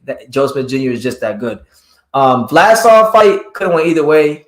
It was razor close. When is that fight coming up? That's coming up soon, or that's in June, right? It's in June. That's in June. So, yeah, I was gonna gas up. Better be him to no end. All of a sudden, because I'm gonna be like, I'm gonna call Hyro. Does he just go? Let me ask you something. Does he just go against you just to spite you or something? No, he's really better be a fan. Is he? Yeah, he love better. Okay. Does he like Bivol? We'll see. Rico, yeah. No, he hates Bivol. They're both Russian. He hates Bivol because he says Bivol is a bitch and got elevated to champion. He never won a title in the ring. Oh my god. Let me see. Do y'all still believe Canelo fights are real? LOL. Bivol is about to forget how to punch and lose his fight. Well, look, man. I'm really trying to practice not being negative about Canelo because he's a fighter just like all the other guys, and I'm just trying to practice not coming off as a hitter.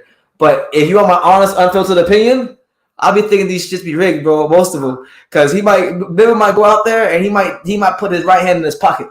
Yeah. He might not throw feints. These things can happen. We don't know. But I'm gonna be optimistic. I'm gonna hope and I'm gonna pray. And I'm gonna believe that for this fight, it might be stupid. Yeah. But I hope and I think that there will be some level of fairness because not every fight, not even Floyd, not Mike Tyson, not Ray Leonard, nobody got special treatment forever. Yeah. I know Canelo makes the most money and he's fighting a Russian at a time where you have all that stuff going on with Ukraine and Russia. So you say at some point the chapter's got to change. The gravy train stops. Yeah, we don't know unless you're Floyd. Yeah, or like Ricardo Lopez or Rocky Marciano. But other than them three guys, the gravy train always stops. Will it be this fight? I don't know. But if the Bivol that we've seen that's earned his reputation in boxing shows up in boxing anything close to what he can at his best. All right. Do you think Canelo? Do you think Canelo beats Bivol? Canelo beats beats Bivol, beats Gigi. Do you think he'll fight Benavidez next? Or no, Benavidez? They've already Not Benavidez. They've already Benavidez next? No. If he beats put that shit out the window. If he beats Bivol, and then he beats Golovkin, he fighting John Ryder and Makabu. That's what he's doing. Oh yeah, I forgot about that shit. They did mention that. They might have a fight with Makabu down in Truthfully, I think it's gonna be Makabu. I don't even think he'll fight John Ryder. Who the fuck wants to see? Who wants to see Makabu? Please. It's not about who wants to see. It's about what winning that fight would mean to his legacy. Because look, we know Makabu isn't the best fighter in the world. We know that he's a shot fighter, but it don't matter because 10 years from now, when you refer to Canelo Alvarez, you have to refer to him as the first 5-division Mexican champion. And as time goes on, people aren't going to care about him beating Makabu. When Roy Jones Jr. beat Andy Reid, John Reed Jr. to become heavyweight champion, guess what? Nobody cared that it was against John Reed Jr. They said, man, Roy Jones Jr. was so good, he went up from middleweight to heavyweight. That's how it is. That's crazy, but true. Man, blessed to fish. He says, Errol is going to end Bud's career. Remember I said that. Okay, we're going to see. And you know you're going to find out that that's not true? When it's too late. That's right. Bivol is not just here for money. He isn't phased by Canelo. Real chance. You know what? I'll say this. You're right about that. In a couple of the interviews. Well, you know what? I don't even want to because he can say all this shit in the fight week. I've seen it too many times. These guys. No, but he actually the way he's based in. Let me see him on fight week. I'm not here for the media. I'm not here for nobody. No. I don't care. I don't want to hear about media fights and all that because I'm here to fight. I've seen a lot of fighters talk that talk, but when the lights come on and the media week comes, they fucking fold. I need to see how Bivol handles it. For me to really believe in Bivol, I need to see how he handles media week when all the attention is on him. When he's had more attention on him in his whole entire boxing life. But then he just had that before he came here. Before all this. Who did he fight? I'm saying you're right, but I mean when the fight was announced, he was in a media week and he was talking. That's different. Pre-fight media week is fuck all compared to when it's the real thing. Oh wow. Okay. It's not the same. I mean, like a couple of days away with because that media week took place days before Tito Martinez, so there was already some tension on Tito Martinez. Right. Yeah, it was big, but it's not going to be like when he's actually in Vegas, because they weren't in Vegas, they were in San Diego. And the butterfly. It's not going to be like when he's in Las Vegas and there's freaking 7 to 10,000 Mexican fans cheering for Canelo at the damn weigh-in. Yeah. And he's got to look across and see Canelo Alvarez. Yeah. It's different. Yeah, it's different. I know but you've been through those things. Like when I'm telling you, I can't put it into words. Yeah, you have to see it. When I went to the Canelo Alvarez Caleb Plant weigh-in at the MGM Grand, I felt bad for Caleb Plant.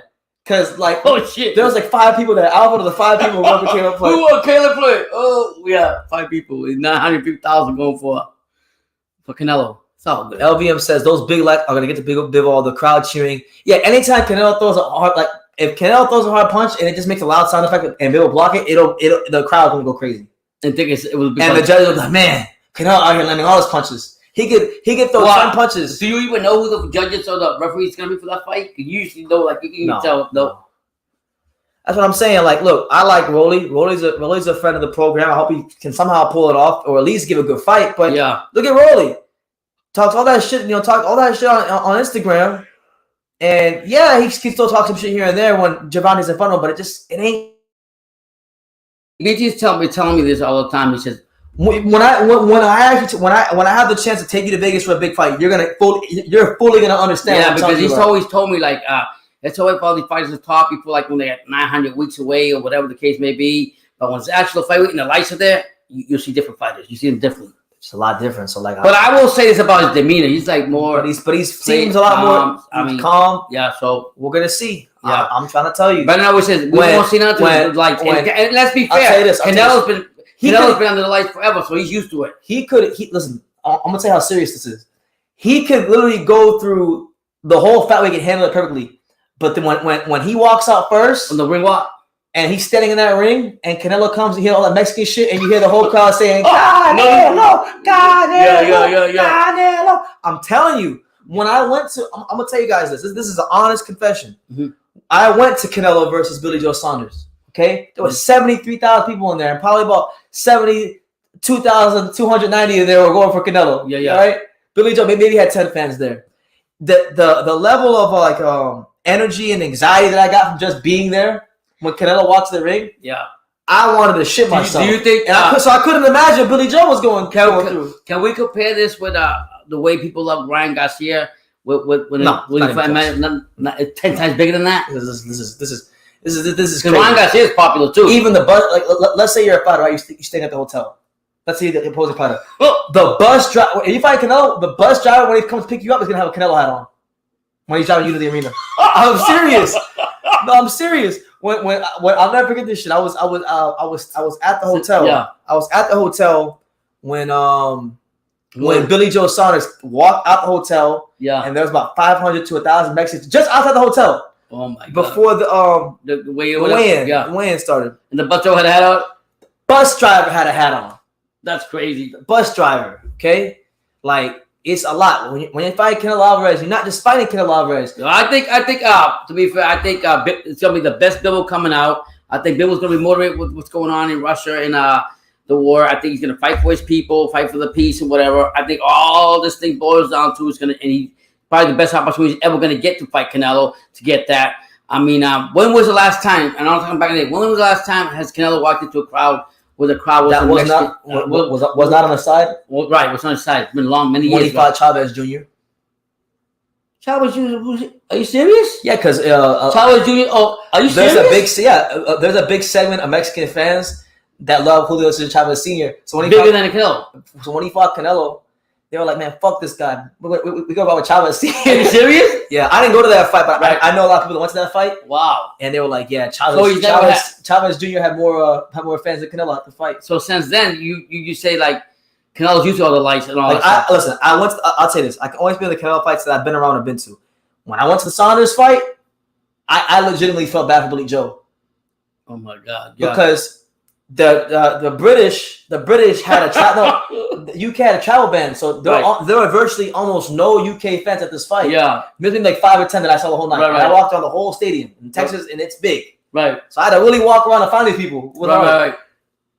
when Canelo Alvarez came and they had the mariachi band. No, it was one of the greatest entrances ever. And you have 73,000 people. Oh, I've seen it. Yeah. Canelo, and you're just standing in the ring watching Canelo Alvarez. I'm telling you, I felt bad for him. Wow. I felt bad for him. So it's a different thing. It's different. Like you got to be a really, really, really, really mentally strong person to fight him at this point in time. Right. You know, so. Apparently, we look like Irv Gotti. Shout out to Irv Gotti. Murder Inc. Shout out.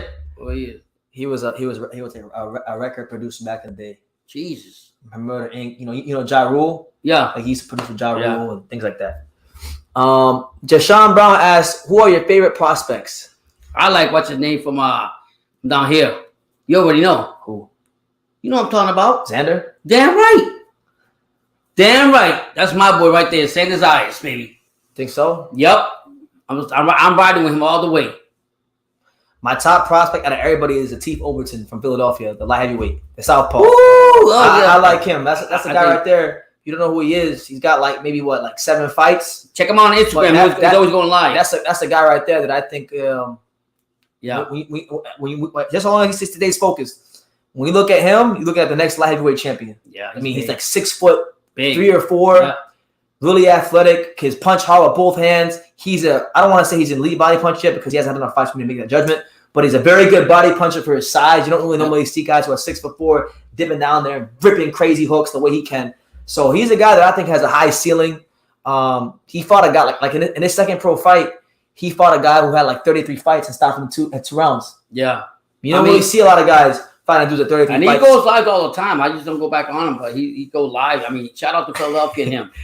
Man, Muhammad Ali's grandson and Campbell Hatton, those are the best prospects. This got me horrible. No, it's not horrible. That's just a name. Campbell Hatton is sorry. All he got is his name behind him. God bless him. Pops on the Edgar Berlanga hype train. Oh, I still like Edgar Berlanga. Were you on the Edgar Berlanga hype train? I thought Edgar Berlanga was going to come out there. Yeah, was going to do all this stuff. And then my son kept telling me that he's not. I told my dad. I can tell you. He's been telling me for like a long time. He's thinking he's a rapper and doing other things. Where he's supposed. I can tell you this. I was on the Edgar Berlanga hype train, but I can tell you. I can tell my dad the exact. I still like Edgar I can Berlanga. tell my dad the exact moment of time I got the fuck off there. Yeah. When I took my dad last year to fight in Orlando to watch Edgar Berlanga fight Desmond Nicholson. Like in the middle of the fight, I told my dad, he don't throw no feints. Yeah. Ever since then, I said, yeah. I told my dad last year, I said, if Top Rank make him fight Jesse Hart gonna knock his ass out. Yeah, and I mean, Timothy Bradley said the same thing. Last fight that we seen about Edgar Berlanga, I said the same thing. Timothy Bradley says, what the fuck's he changed? He hasn't done nothing. Yeah. Nothing at all. He hasn't improved in nothing.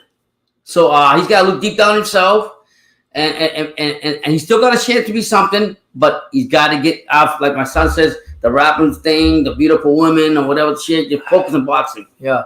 Is Ricky Hatton a legend? Tell me his 7th fight. I don't know it off top, but since you brought it up, what is his 7th fight? I'll tell you this, man. Ricky Hatton wasn't getting beat up by no Spanish journeyman in his 3rd fight. Yeah, I mean, I think Berlanga needs to go ahead and make adjustments to that, and I'll leave it at that. But yeah, I wasn't hyped for him, but I think Xander Zayas, forget about it. If you guys don't think he's talented, something's wrong with y'all. Yeah. Listen, guys, on that note, look, it's almost midnight here. Yeah, I got medication. He needs to take medication. I got other things to tend to. But look, it was a great comeback. Thank you guys for watching the live. We'll be live again tomorrow afternoon before we go to the Panthers game. So just look out for the live tomorrow. I'll probably schedule it before I go to bed, so you guys just look out for it. And keep supporting the channel. Keep tell a friend to tell a friend. The channel is growing. Slow and steady wins the race. So we'll keep growing. We'll keep giving you guys that world-class boxing content. And that's just what it is. You got any final? Like I always say, blessings to you all. Be safe, and until tomorrow, till we meet again. So you guys take care. Have a great night. Sleep well. And like I say in every single one of these videos, you can love me or you can hate me, but I'm just a kid from Dania. So until next time, take care, guys.